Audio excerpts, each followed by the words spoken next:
Everybody, सत श्री अकाल, नमस्कार। होप सारे ठीक ठाक हो। लॉकडाउन ਦੇ ਵਿੱਚ ਪੜ੍ਹਾਈ ਕਰ ਰਹੇ ਹੋ। ਤੁਸੀਂ ਸਾਰਿਆਂ ਨੇ ਐਂਬੈਸਡਰਸ ਆਫ ਹੋਪ ਦੇ ਵਿੱਚ ਵੀ ਬਹੁਤ ਵਧੀਆ ਸਹਿਯੋਗ ਕੀਤਾ। ਤੁਸੀਂ ਸਾਰਿਆਂ ਨੇ ਪਾਰਟਿਸਿਪੇਟ ਕੀਤਾ। ਇੰਨੇ ਸੋਹਣੇ ਵੀਡੀਓਜ਼ ਤੁਸੀਂ ਸਾਰਿਆਂ ਨੇ ਪਾਏ। ਬਹੁਤ ਖੁਸ਼ੀ ਹੋਈ ਦੇਖ ਕੇ ਕਿ ਪੰਜਾਬ ਦੇ ਵਿਰਸੇ ਦੀ ਗੱਲ ਹੋਈ, ਪੰਜਾਬ ਦੇ ਇਤਿਹਾਸ ਦੀ ਗੱਲ ਹੋਈ। ਪੰਜਾਬ ਦੇ ਬੱਚਿਆਂ ਨੇ ਆਪਣੇ ਹੁਨਰ ਨੂੰ ਸਾਡੇ ਸਾਹਮਣੇ ਰੱਖਿਆ। ਆਪਣੇ ਬੱਚਿਆਂ ਨੇ ਆਪਣੇ 1,06,000 ਵੀਡੀਓਜ਼ ਬਣਾ ਕੇ ਅਪਲੋਡ ਕੀਤੇ। पेरेंट्स ने पार्टिसिपेट किया, टीचर्स ने पार्टिसिपेट किया। सारे लोग इस करोना की महामारी दे विच अपने बच्चों के नाल इस गल च इनवॉल्व हो गए। बड़ी खुशी हुई इन्ने सोहने वीडियोज़ देख के।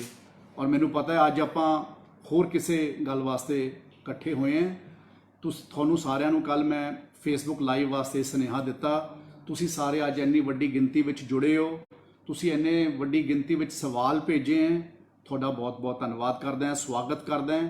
ਕੋਸ਼ਿਸ਼ ਕਰਾਂਗਾ ਮੈਂ ਤੁਹਾਡੇ ਸਾਰੇ ਸਵਾਲਾਂ ਦੇ ਜਵਾਬ ਅੱਜ ਦੇ ਸਕਾਂ, ਆਉਣ ਵਾਲੇ ਸਮੇਂ 'ਚ ਆਪਣੇ ਈਮੇਲ ਦੇ ਰਾਹੀਂ ਦੇ ਸਕਾਂ। ਜਿੰਨੇ ਕੁ ਵੀ ਅੱਜ ਦੇ ਸਕਾਂਗਾ ਅੱਜ ਵੀ ਦੇਵਾਂਗਾ।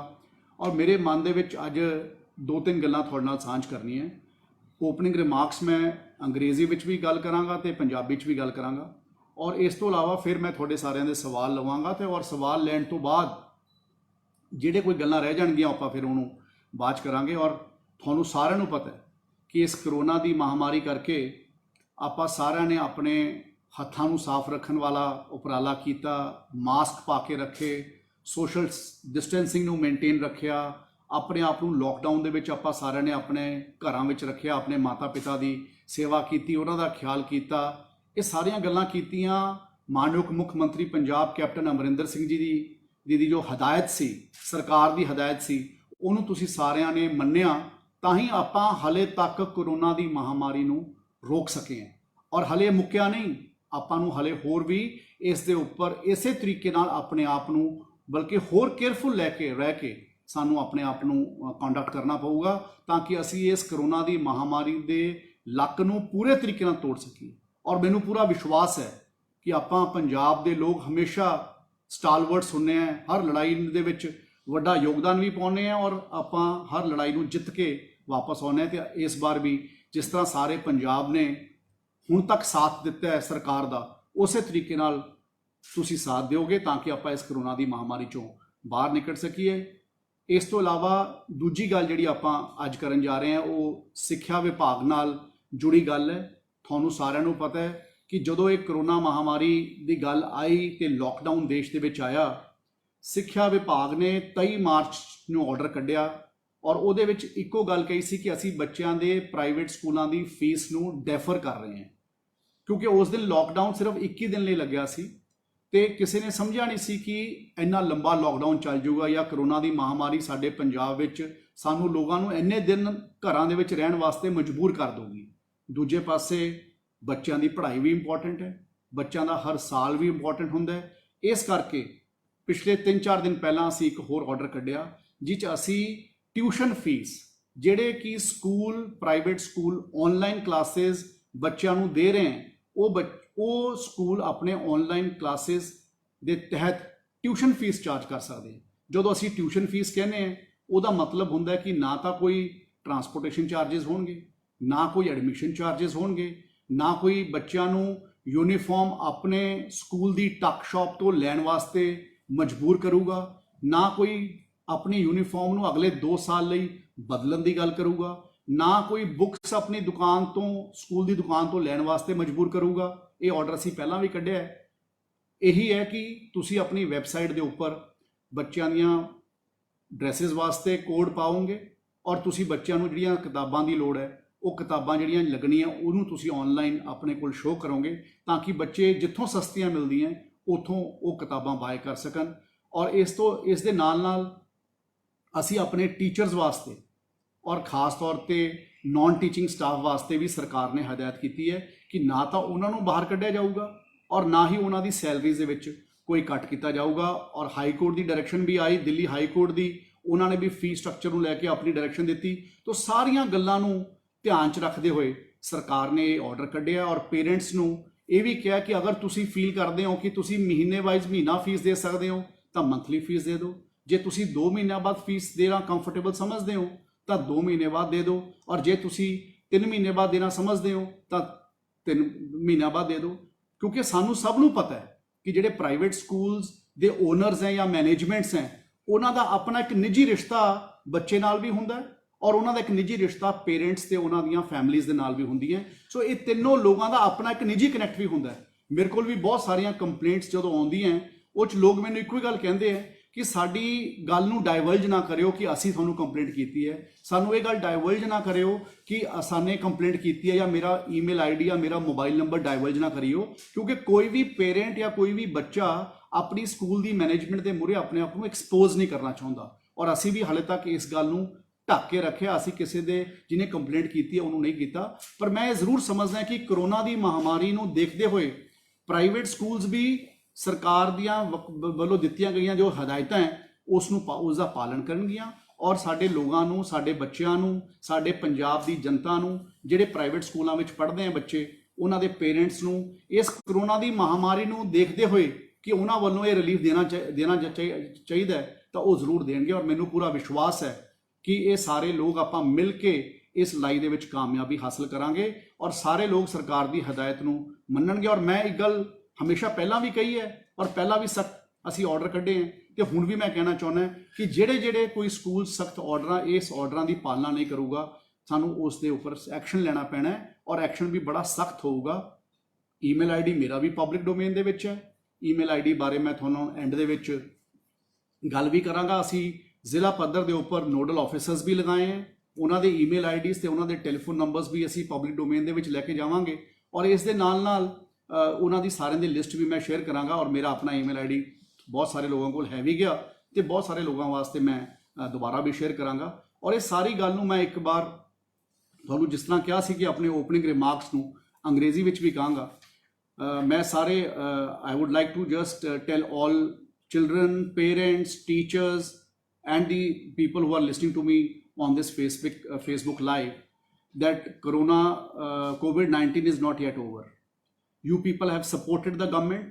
You people have supported the call given by my Honorable Chief Minister Captain Amarinder Singh Ji.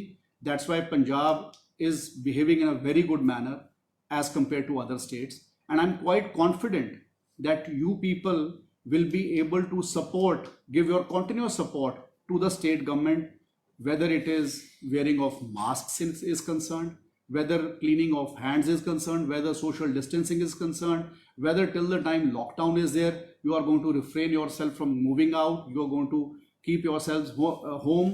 And I am very happy that all of you participated in the Ambassadors of Hope program, in which you all came forward, parents got involved, teachers got involved, the potential of younger children, potential of youngsters came out in the open. We were able to assess the potential, and many other states are also looking at such programs now so that they are able to determine the potential of their younger people in their respective districts, and we are able to make a pool of such youngsters who will be future of our state. So I'm very happy that you people have been able to participate, and in a span of 8 days, 105,000 videos were uploaded. It is not about people participating. If I have to say that 105,000 people participated, I don't want to say that, but it is most important is 105,000 videos were uploaded as a part of the Ambassadors of Hope program. So I'm very happy and thankful because I am able to become a bridge between the talent and the state. I'm able to identify or determine the children who have potential in them. Second part, as I told you, that we are going to talk about the fee structure, the situation which has arrived because of the pandemic situation here, that the state government came out with the order on 23rd March, in which the state government only deferred the fee structure because we never knew that the lockdown is going to continue for 2 months. That point of time, initially the lockdown was for 21 days, and we told that no private school is going to charge fees. But slowly we realized that the importance of education. We realized that during this pandemic situation also, there is a lot of there is need for starting for online education. And now the state government has come out with an order to say that if you are imparting online education, you can charge only tuition fees. And when I say tuition fees, it means no transportation charges, no admission charges, no uniform charges, no mandatory selling of books or buying of books only from the school tuck shops. Parents will have an option to buy either books or uniforms from anywhere, and the schools are supposed to display the color coding on their website and also the books required for the child on their website. The child and the parents will have an option to openly go and buy from wherever they feel like. So this is one option, this is one order which we came out with. And the second part I would like to share was that no teacher's salaries will be cut and no teachers will be laid off, whether it's concerning the teaching staff or the non-teaching staff. And I'm quite confident that the private school owners, as they also know, that we have kept the High Court, the double bench Delhi High Court order in mind while allowing them to charge the tuition fees to only those schools, those who are imparting online education. So I am quite confident that the private schools are, because they themselves have a very good and a solid connect amongst themselves. Like the school managements have a connect with the parents and the students, and so as they have the connect with the teachers and the non-teaching staff. So I would not like to infringe much between the relationship the three enjoys, and I would leave it to the school managements to maintain that relationship, make it more solid during keeping in view the COVID-19 situation. And as we all have contributed in our own ways in order to find out a solution to the, in order to contribute into this in this situation. So I'm quite confident that everybody is going to behave and everybody is going to go by the government's order and nobody is going to flout it. I must tell that anybody who's flouting the government's order, I'm going to take your questions also. I have got many questions since yesterday. I'm going to take a few questions on my own also, which I have already got. Many people have asked those questions, and remaining questions which you are online asking me now. I have a team here with me who's going to pen down all these questions and give it to me, and मैं उस तो बाद उसनू भी answer करांगा। एक गल मैं सारिਆਂ ਨੂੰ ਜ਼ਰੂਰ ਕਹਿਣਾ ਚਾਹੁੰਦਾ कि ਤੁਸੀਂ ਸਾਰੇ ਮੇਰੇ ਨਾਲ जुड़े हो। ਅੱਜ मैं कोशिश करांगा कि ਤੁਹਾਡੇ ਸਾਰੇ ਸਵਾਲਾਂ ਦੇ ਜਵਾਬ ਦੇ ਸਕਾਂ। ਔਰ ਇੱਕ ਗੱਲ ਇਹ ਵੀ ਕਹਿਣਾ ਚਾਹੁੰਦਾ कि ਤੁਹਾਨੂੰ ਇਹ ਵੀ ਪਹਿਲਾਂ ਕਿਹਾ ਔਰ ਅਸੀਂ ਆਪਣੇ ਸਰਕਾਰ ਦੇ ਆਰਡਰ ਦੇ ਵਿੱਚ ਵੀ ਕਿਹਾ कि ਜਿਹੜੇ ਜਗ੍ਹਾ ਦੇ ਉੱਪਰ ਜ਼ਿਲ੍ਹਿਆਂ 'ਚ ਕਿਸੇ ਨੂੰ ਪ੍ਰੋਬਲਮ ਆ ਰਹੀ ਹੈ ਉਹ ਆਪਣੇ ਨੋਡਲ ਆਫਿਸਰਸ ਦੇ ਉੱਪਰ ਕੰਪਲੇਂਟ ਕਰ ਸਕਦੇ ਹੋ। ਮੇਰੇ ਈਮੇਲ ਆਈਡੀ ਦੇ ਉੱਪਰ ਤੁਸੀਂ ਸੀਸੀ ਵੀ ਕਰ ਸਕਦੇ ਹੋ, ਸਿੱਧਾ ਵੀ ਭੇਜ ਸਕਦੇ ਹੋ। ਔਰ ਜਿਹੜੇ ਸਾਡੇ ਡੀਓਜ਼ ਹੈ ਉਹ ਤੁਹਾਡੀਆਂ ਕੰਪਲੇਂਟਸ ਨੂੰ ਆਨਸਰ ਕਰਨਗੇ। ਔਰ ਮੈਂ ਇਹ ਸਾਰੀਆਂ ਗੱਲਾਂ ਬਾਰ-ਬਾਰ ਦੁਬਾਰਾ ਰਿਪੀਟ ਕਰਕੇ ਕਹਿ ਰਿਹਾ ਕਿ ਜਿਹੜੇ ਸਕੂਲਸ ਰਿਪੀਟਡਲੀ ਗਵਰਨਮੈਂਟ ਦੇ ਆਰਡਰ ਨੂੰ ਫਲਾਊਟ ਕਰ ਰਹੇ ਹੈ ਉਹਨਾਂ ਦੇ ਉੱਪਰ ਸਟ੍ਰਿਕਟ ਐਕਸ਼ਨ ਵੀ ਹੋਊਗਾ। ਔਰ ਮੈਨੂੰ ਪੂਰਾ ਵਿਸ਼ਵਾਸ ਹੈ ਕਿ ਜਿਸ ਤਰ੍ਹਾਂ ਪੰਜਾਬ ਨੇ ਹਮੇਸ਼ਾ ਇਕੱਠੇ ਹੋ ਕੇ ਅੱਗੇ ਜਾਣ ਦੀ ਗੱਲ ਕੀਤੀ ਹੈ, ਉਸ ਤਰ੍ਹਾਂ ਇਸ ਕਰੋਨਾ ਦੀ ਮਹਾਮਾਰੀ ਜੋ ਪੂਰੇ ਵਿਸ਼ਵ ਦੇ ਵਿੱਚ ਚੱਲ ਰਹੀ ਹੈ ਉਸ ਵਿੱਚ ਵੀ ਆਪਾਂ ਸਾਰੇ ਇਕੱਠੇ ਹੋ ਕੇ ਇਸ ਚੋਂ ਨਿਕਲਣ ਦੀ ਕੋਸ਼ਿਸ਼ ਕਰਾਂਗੇ। ਸੋ ਮੈਂ ਹੁਣ ਜ਼ਿਆਦਾ ਕੁਛ ਨਾ ਕਹਿੰਦਾ ਹੋਇਆ ਹੁਣ ਮੈਂ ਤੁਹਾਡੇ ਸਵਾਲਾਂ ਨੂੰ ਲਵਾਂਗਾ।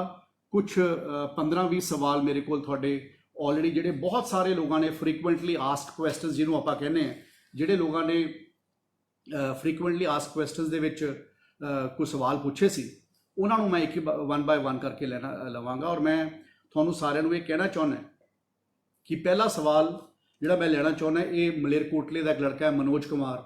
ਔਰ ਮਨੋਜ ਕੁਮਾਰ ਵਰਗੇ ਕਈ ਲੋਕਾਂ ਨੇ ਮੈਨੂੰ ਇਹ ਵਾਲਾ ਸਵਾਲ ਪੁੱਛਿਆ ਕਿ ਜਿਹੜੇ ਲੋਕ WhatsApp ਤੇ ਪੜ੍ਹਾਈ ਕਰਾ ਦਿੰਦੇ ਆ ਜਾਂ WhatsApp ਦੇ ਉੱਪਰ ਆਪਣਾ ਕੋਈ ਹੋਮਵਰਕ ਭੇਜ ਦਿੰਦੇ ਆ ਜਾਂ ਕੋਈ ਬੰਦਾ ਜ਼ੂਮ ਕਲਾਸਿਸ ਦੇ ਨਾਲ ਹੀ ਕਲਾਸਿਸ ਲੈ ਰਿਹਾ, ਕੋਈ 2 ਸਬਜੈਕਟਸ ਪੜ੍ਹਾ ਰਿਹਾ ਹੈ, ਕਿ ਇਹ ਸਾਰੀਆਂ ਚੀਜ਼ਾਂ ਨੂੰ ਅਸੀਂ ਆਨਲਾਈਨ ਕਲਾਸਿਸ ਮੰਨ ਸਕਦੇ ਹਾਂ?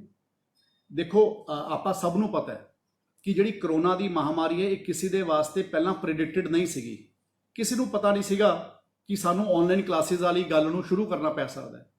ਇਸ ਵੇਲੇ ਅੱਜ ਅਸੀਂ ਕਰੋਨਾ ਦੀ ਮਹਾਮਾਰੀ ਦੇ ਵਿੱਚ ਜਦੋਂ ਸਾਰੇ ਪਾਸੇ ਸਭ ਕੁਝ ਬੰਦ ਚੱਲ ਰਿਹਾ ਹੈ ਤੇ ਪੈਂਡੈਮਿਕ ਸਿਚੁਏਸ਼ਨ ਹੈ, ਤੇ ਉਸ ਰਿਸੋਰਸਿਸ ਦੇ ਵਿੱਚ ਜਿਹੜੇ ਬੰਦੇ ਕੋਲ ਜਿਹੋ ਜਿਹੀਆਂ ਰਿਸੋਰਸਿਸ ਹੈਗੀਆਂ, ਹਰ ਸਕੂਲ ਆਪਣੇ ਬੱਚਿਆਂ ਨੂੰ ਸਹੀ ਤਰ੍ਹਾਂ ਦੀ ਸਿੱਖਿਆ ਪ੍ਰੋਵਾਈਡ ਕਰ ਸਕੇ, ਜਿਹੋ ਜਿਹੇ ਰਿਸੋਰਸਿਸ ਅਵੇਲੇਬਲ ਹੈ ਉਹ ਉਸ ਤਰੀਕੇ ਦੇ ਨਾਲ ਆਨਲਾਈਨ ਕਲਾਸਿਸ ਚਲਾ ਰਿਹਾ ਹੈ। ਔਰ ਮੈਂ ਇਸ ਗੱਲ ਦੇ ਨਾਲ ਵਾਅਦਾ ਕਰਦਾ ਸਿਚੁਏਸ਼ਨ ਇੰਪਰੂਵ ਹੋ ਜਾਣ ਤੋਂ ਅਸੀਂ ਇਸ ਗੱਲ ਨੂੰ ਵੀ ਮੋਨੀਟਰ ਕਰਾਂਗੇ ਦੇਖਦੇ ਹੋਏ, ਤਾਂ ਕਿ ਅਸੀਂ ਐਡਵਾਈਜ਼ਰੀ ਵੀ ਇਸ਼ੂ ਕਰਾਂਗੇ ਇਹਦੇ ਵਿੱਚ ਕਿ ਸਾਰੇ ਲੋਕ ਚੰਗੇ ਤਰੀਕੇ ਨਾਲ ਆਨਲਾਈਨ ਕਲਾਸਿਸ ਦੇਣ ਆਪਣੇ ਬੱਚਿਆਂ ਨੂੰ, ਤਾਂ ਕਿ ਉਹਨਾਂ ਦੀ ਪੜ੍ਹਾਈ ਦੇ ਵਿੱਚ ਨੁਕਸਾਨ ਨਾ ਹੋ ਸਕੇ। ਔਰ ਇਸ ਤੋਂ ਇਲਾਵਾ ਇੱਕ ਸਭ ਤੋਂ ਇੰਪੋਰਟੈਂਟ ਗੱਲ ਇਹਦੇ ਵਿੱਚ ਇਹ ਹੈ, ਕਿਉਂਕਿ ਬਹੁਤ ਸਾਰੇ ਤੁਹਾਡੇ ਮਨਾਂ 'ਚ ਹੋਰ ਵੀ ਸਵਾਲ ਆ ਰਹੇ ਹੋਣਗੇ ਕਿ ਸਿਲੇਬਸ ਪੂਰਾ ਕਰਨਾ ਹਰ ਸਕੂਲ ਵਾਸਤੇ ਇੰਪੋਰਟੈਂਟ ਹੈ।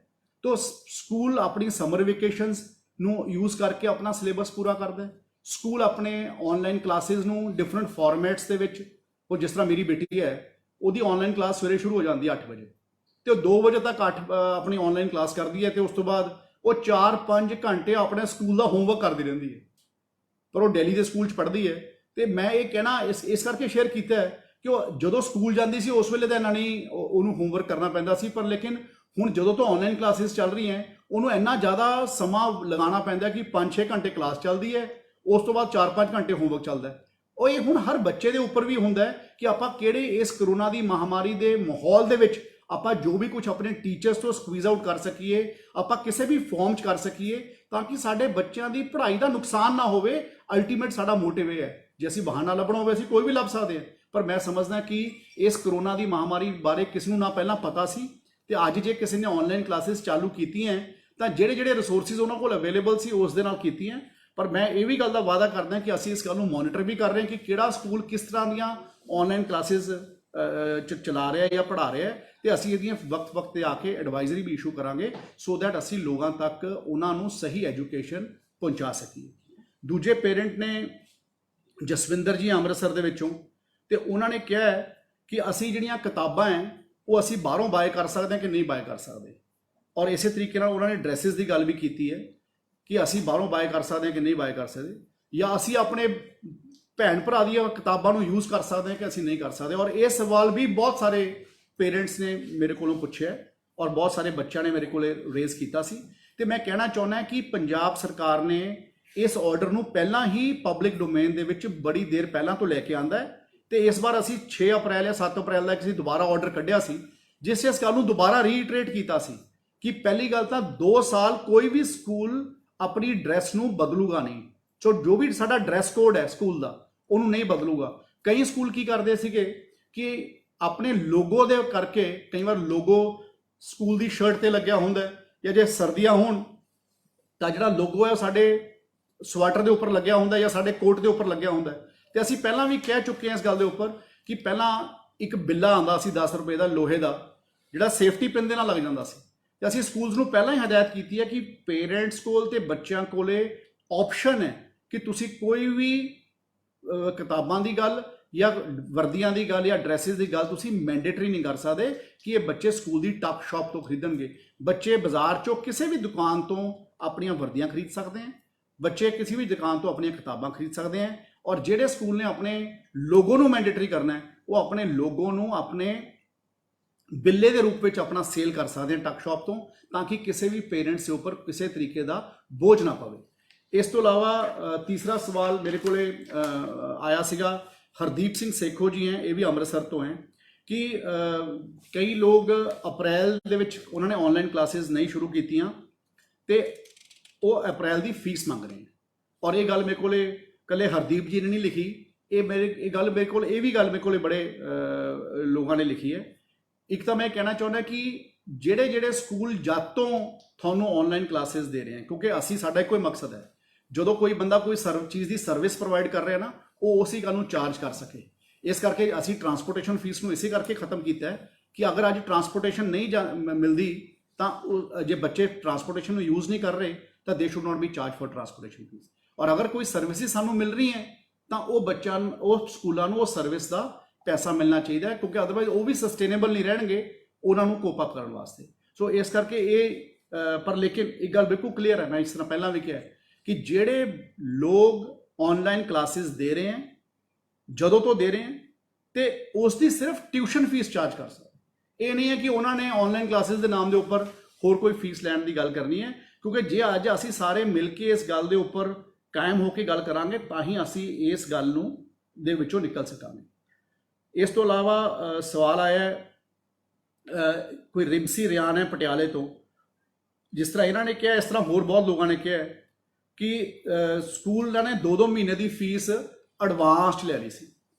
ਅੱਛਾ ਹੁਣ ਜੇ ਕਿਸੇ ਨੇ ਕਰੋਨਾ ਮਹਾਮਾਰੀ ਤੋਂ ਪਹਿਲਾਂ ਕਿਸੇ ਨੇ ਜਨਵਰੀ 'ਚ ਫੀਸ ਦਿੱਤੀ ਹੋਈ ਹੈ, ਇਹ ਮਿਊਚੁਅਲੀ ਪੇਰੈਂਟਸ ਤੇ ਸਕੂਲ ਦੇ ਵਿੱਚ ਆਪਸ ਵਿੱਚ ਮਿਊਚੁਅਲ ਗੱਲ ਸੀਗੀ, ਤੇ ਜਾਂ ਮਿਊਚੁਅਲ ਪੇਰੈਂਟਸ ਦੇ ਵਿੱਚ ਆਪਸ ਦੇ ਵਿੱਚ ਮਿਊਚੁਅਲ ਗੱਲ ਸੀਗੀ। ਔਰ ਮੈਂ ਸਮਝਦਾ ਕਿ ਇਹ ਆਪਣੇ ਸਕੂਲਸ ਨਾਲ ਗੱਲ ਕਰਨ, ਕਿਉਂਕਿ ਇਹ ਸਕੂਲਸ ਨੂੰ ਵੀ ਪਤਾ ਹੈ ਕਿ ਬਾਕੀ ਇਲਾਕੇ ਵਿੱਚ ਕੀ ਆਰਡਰ ਆਇਆ ਹੋਇਆ, ਔਰ ਜੇ ਇਹਨਾਂ ਨੂੰ ਲੱਗਦਾ ਕਿ ਸਕੂਲ ਇਹਨਾਂ ਦੀ ਗੱਲ ਨਹੀਂ ਸੁਣਨ ਨੂੰ ਤਿਆਰ ਹੈਗਾ ਤਾਂ ਮੈਂ ਇਹਨਾਂ ਨੂੰ ਕਹਿਣਾ ਚਾਹੁੰਦਾ ਕਿ ਆਪਣੇ ਡੀਓ ਦੇ ਲੈਵਲ ਤੇ ਆਪਣੇ ਆਨਲਾਈਨ ਕੰਪਲੇਂਟ ਕਰਨ, ਆਪਣੇ ਡੀਓ ਦੇ ਧਿਆਨ ਵਿੱਚ ਇਹ ਗੱਲ ਲੈ ਕੇ ਆਉਣ, ਔਰ ਜਿਨ੍ਹਾਂ ਦੇ ਨੰਬਰ, ਜਿਨ੍ਹਾਂ ਦੇ ਈਮੇਲ ਆਈਡੀ ਮੈਂ ਤੁਹਾਨੂੰ ਇਸ ਫੇਸਬੁੱਕ ਲਾਈਵ ਖਤਮ ਹੋਣ ਤੋਂ ਬਾਅਦ ਆਪਣੇ ਪਬਲਿਕ ਡੋਮੇਨ ਦੇ ਉੱਪਰ ਪਾਵਾਂਗਾ।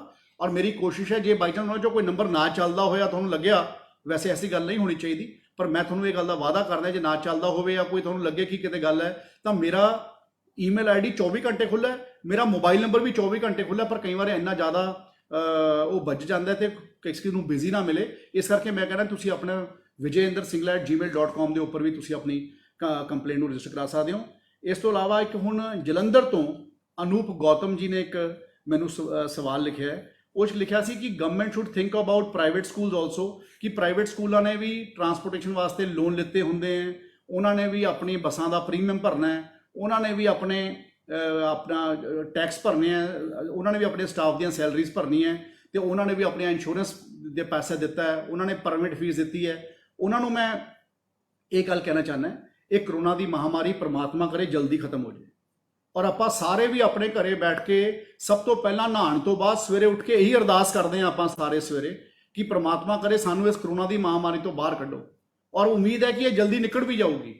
ਔਰ ਤੁਹਾਨੂੰ ਸਾਰਿਆਂ ਨੇ ਦੇਖਿਆ ਹੈ ਸਰਕਾਰ ਨੇ ਵੀ ਹੌਲੀ ਹੌਲੀ ਫੈਸਲੇ ਕਰਕੇ ਕਰੋਨਾ ਦੀ ਮਹਾਮਾਰੀ ਦੇ ਤਹਿਤ ਵੀ ਆਪਣੇ ਆਪ ਨੂੰ ਇਸ ਲੋਕਡਾਊਨ ਨੂੰ ਖੋਲ੍ਹਣ ਵਾਸਤੇ ਵੀ ਫੇਜ਼ਸ ਵਿੱਚ ਆਪਾਂ ਸਾਰਿਆਂ ਨੇ ਫੈਸਲਾ ਕੀਤਾ ਹੈ। ਔਰ ਮੈਂ ਜ਼ਰੂਰ ਕੋਸ਼ਿਸ਼ ਕਰਦਾ ਕਿ ਇਹ ਜਲਦੀ ਇੱਕ ਪ੍ਰਮਾਤਮਾ ਦੇ ਅੱਗੇ ਅਰਦਾਸ ਕਰਦਾ ਆਪਾਂ ਸਾਰੇ ਕਰਦੇ ਕਿ ਇਹ ਜਲਦੀ ਖੁੱਲੇ।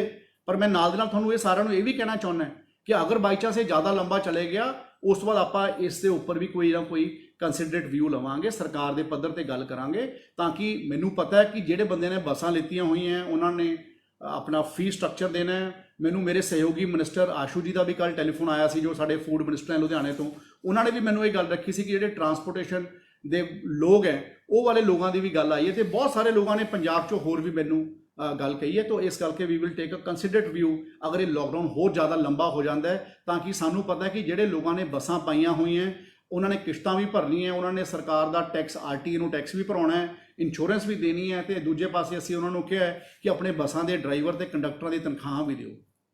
ਇਸ ਤੋਂ ਇਲਾਵਾ ਮੋਹਾਲੀ ਤੋਂ ਸਾਡੇ ਕੋਲ ਇੱਕ ਕੰਪਲੇਂਟ ਆਈ ਹੈ, ਇੱਕ ਕਿਸੇ ਰਜਨੀ ਬੇਦੀ ਨੇ ਲਿਖੀ ਹੈ, ਜਿਹਦੇ 'ਚ ਉਹਨਾਂ ਨੇ ਲਿਖਿਆ ਕਿ school is still sending messages of fee hike, ਕਿ ਈਵਨ ਫੀਸ ਹਾਈਕਸ, ਮਤਲਬ ਅਦਰ ਚਾਰजेस ਉਹਨਾਂ ਨੇ ਕਿਹਾ ਕਿ ਉਹ ਫੀ ਹਾਈਕ ਦੇ ਨਾਲ ਉਹਨਾਂ ਨੇ ਗੱਲ ਕੀਤੀ। ਮੈਂ ਬੀਬਾ ਤੁਹਾਨੂੰ ਇਹ ਕਹਿਣਾ ਚਾਹੁੰਦਾ, ਇਕੱਲੀ ਤੁਹਾਡੀ ਗੱਲ ਨਹੀਂ ਹੈ, ਇਹ ਗੱਲ ਵੀ ਬਹੁਤ ਜਗ੍ਹਾ ਤੋਂ ਆਈ ਹੈ, ਟਿਊਸ਼ਨ ਫੀਸ ਆਪਾਂ ਦੇਣੀ ਹੈ, ਤੇ ਟਿਊਸ਼ਨ ਫੀਸ ਤੋਂ ਇਲਾਵਾ ਜਿਹੜੇ ਲੋਕ, ਇਹ ਵੀ ਅਸੀਂ ਆਰਡਰ 'ਚ ਲਿਖਿਆ ਕਿ ਪਿਛਲੇ ਸਾਲ ਜੋ ਤੁਹਾਡੇ ਕੋਲੇ ਫੀ ਦੀ ਸਲਿੱਪ ਆਉਂਦੀ ਸੀ, ਉਹ 'ਚ ਜਿੰਨੀ ਟਿਊਸ਼ਨ ਫੀਸ ਲਿਖੀ ਹੈ ਤੇ ਤੁਹਾਨੂੰ ਪਤਾ ਕਿ ਕਿੰਨੀ ਟਿਊਸ਼ਨ ਫੀਸ ਲਿਖੀ ਹੈ, ਤੇ ਉਹ ਤੁਸੀਂ ਦੇਖ ਸਕਦੇ ਹੋ।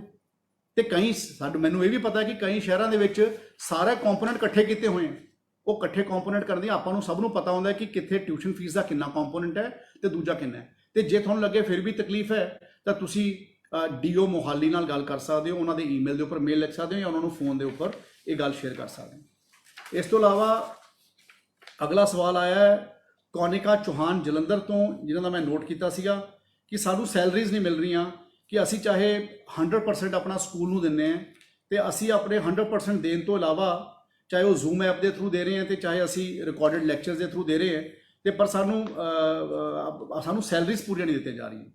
ਦੇਖੋ, ਇਹ ਕਲੀਅਰ ਇਨਸਟਰਕਸ਼ਨਸ ਹੈ ਗਵਰਨਮੈਂਟ ਦੀਆਂ।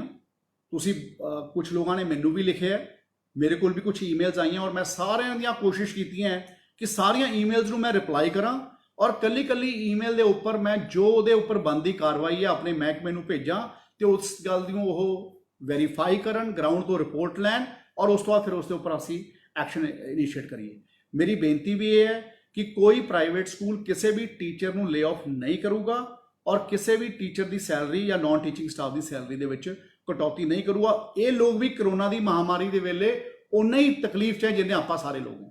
ਸੋ ਇਸ ਕਰਕੇ ਜਿਸ ਤਰ੍ਹਾਂ ਤੁਸੀਂ ਇਹ ਗੱਲ ਲਿਖੀ ਹੈ ਕਿ ਤੁਸੀਂ ਇਹ ਗੱਲ ਕਹੀ ਹੈ ਕਿ ਆਪਣਾ ਸਾਡੀਆਂ ਸੈਲਰੀ ਦਿੱਤੀਆਂ ਜਾ ਰਹੀਆਂ, ਸਰਕਾਰ ਦੀਆਂ ਕਲੀਅਰ ਇੰਸਟਰਕਸ਼ਨਸ ਹੈ that salaries will be paid to all teaching staff and non-teaching staff by the private school managements, because ਜਦ ਤੱਕ ਅਸੀਂ ਇਹ ਗੱਲਾਂ ਮਿਲ ਕੇ ਨਹੀਂ ਕਰਾਂਗੇ ਤਦ ਤੱਕ ਅਸੀਂ ਇਸ ਦਾ ਹੱਲ ਨਹੀਂ ਕਰ ਸਕਾਂਗੇ।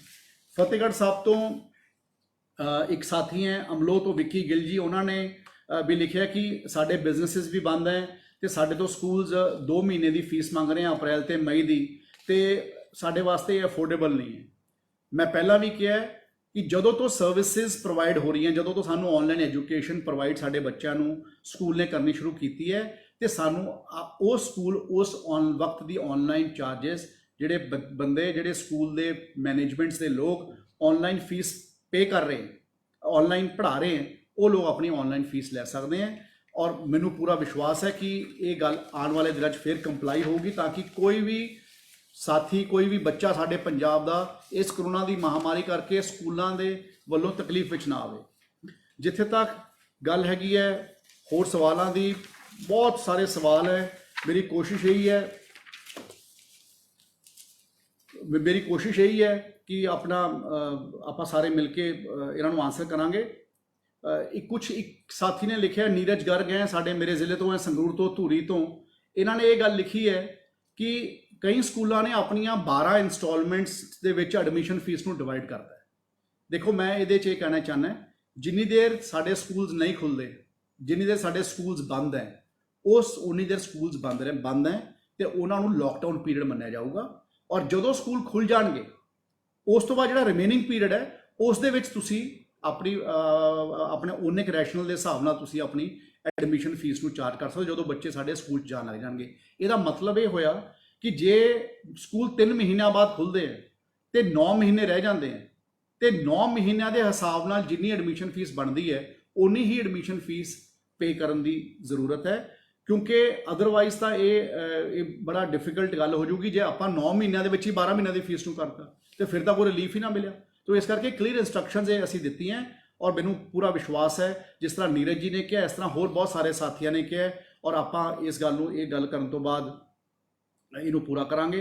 इस तरीके नाल मोहाली तो समरा जी ने एक गल लिखी है, उहदे च उन्होंने कहा कि subjects are through online classes only 2 subjects are taught, कि सिर्फ 2 सब्जैक्ट्स पढ़ाए जाते हैं तो फीस पूरी ट्यूशन फीस पूरी लीती जाती है। देखो जिथे तक ट्यूशन फीस की गल है, स्कूल ने ते टीचर्स ने ते मैनेजमेंट्स ने अपने बच्चों का कोर्स पूरा करना है और सिलेबस पूरा करना है, वो किस तरह पूरा होना है ये स्कूलों ने देखना है।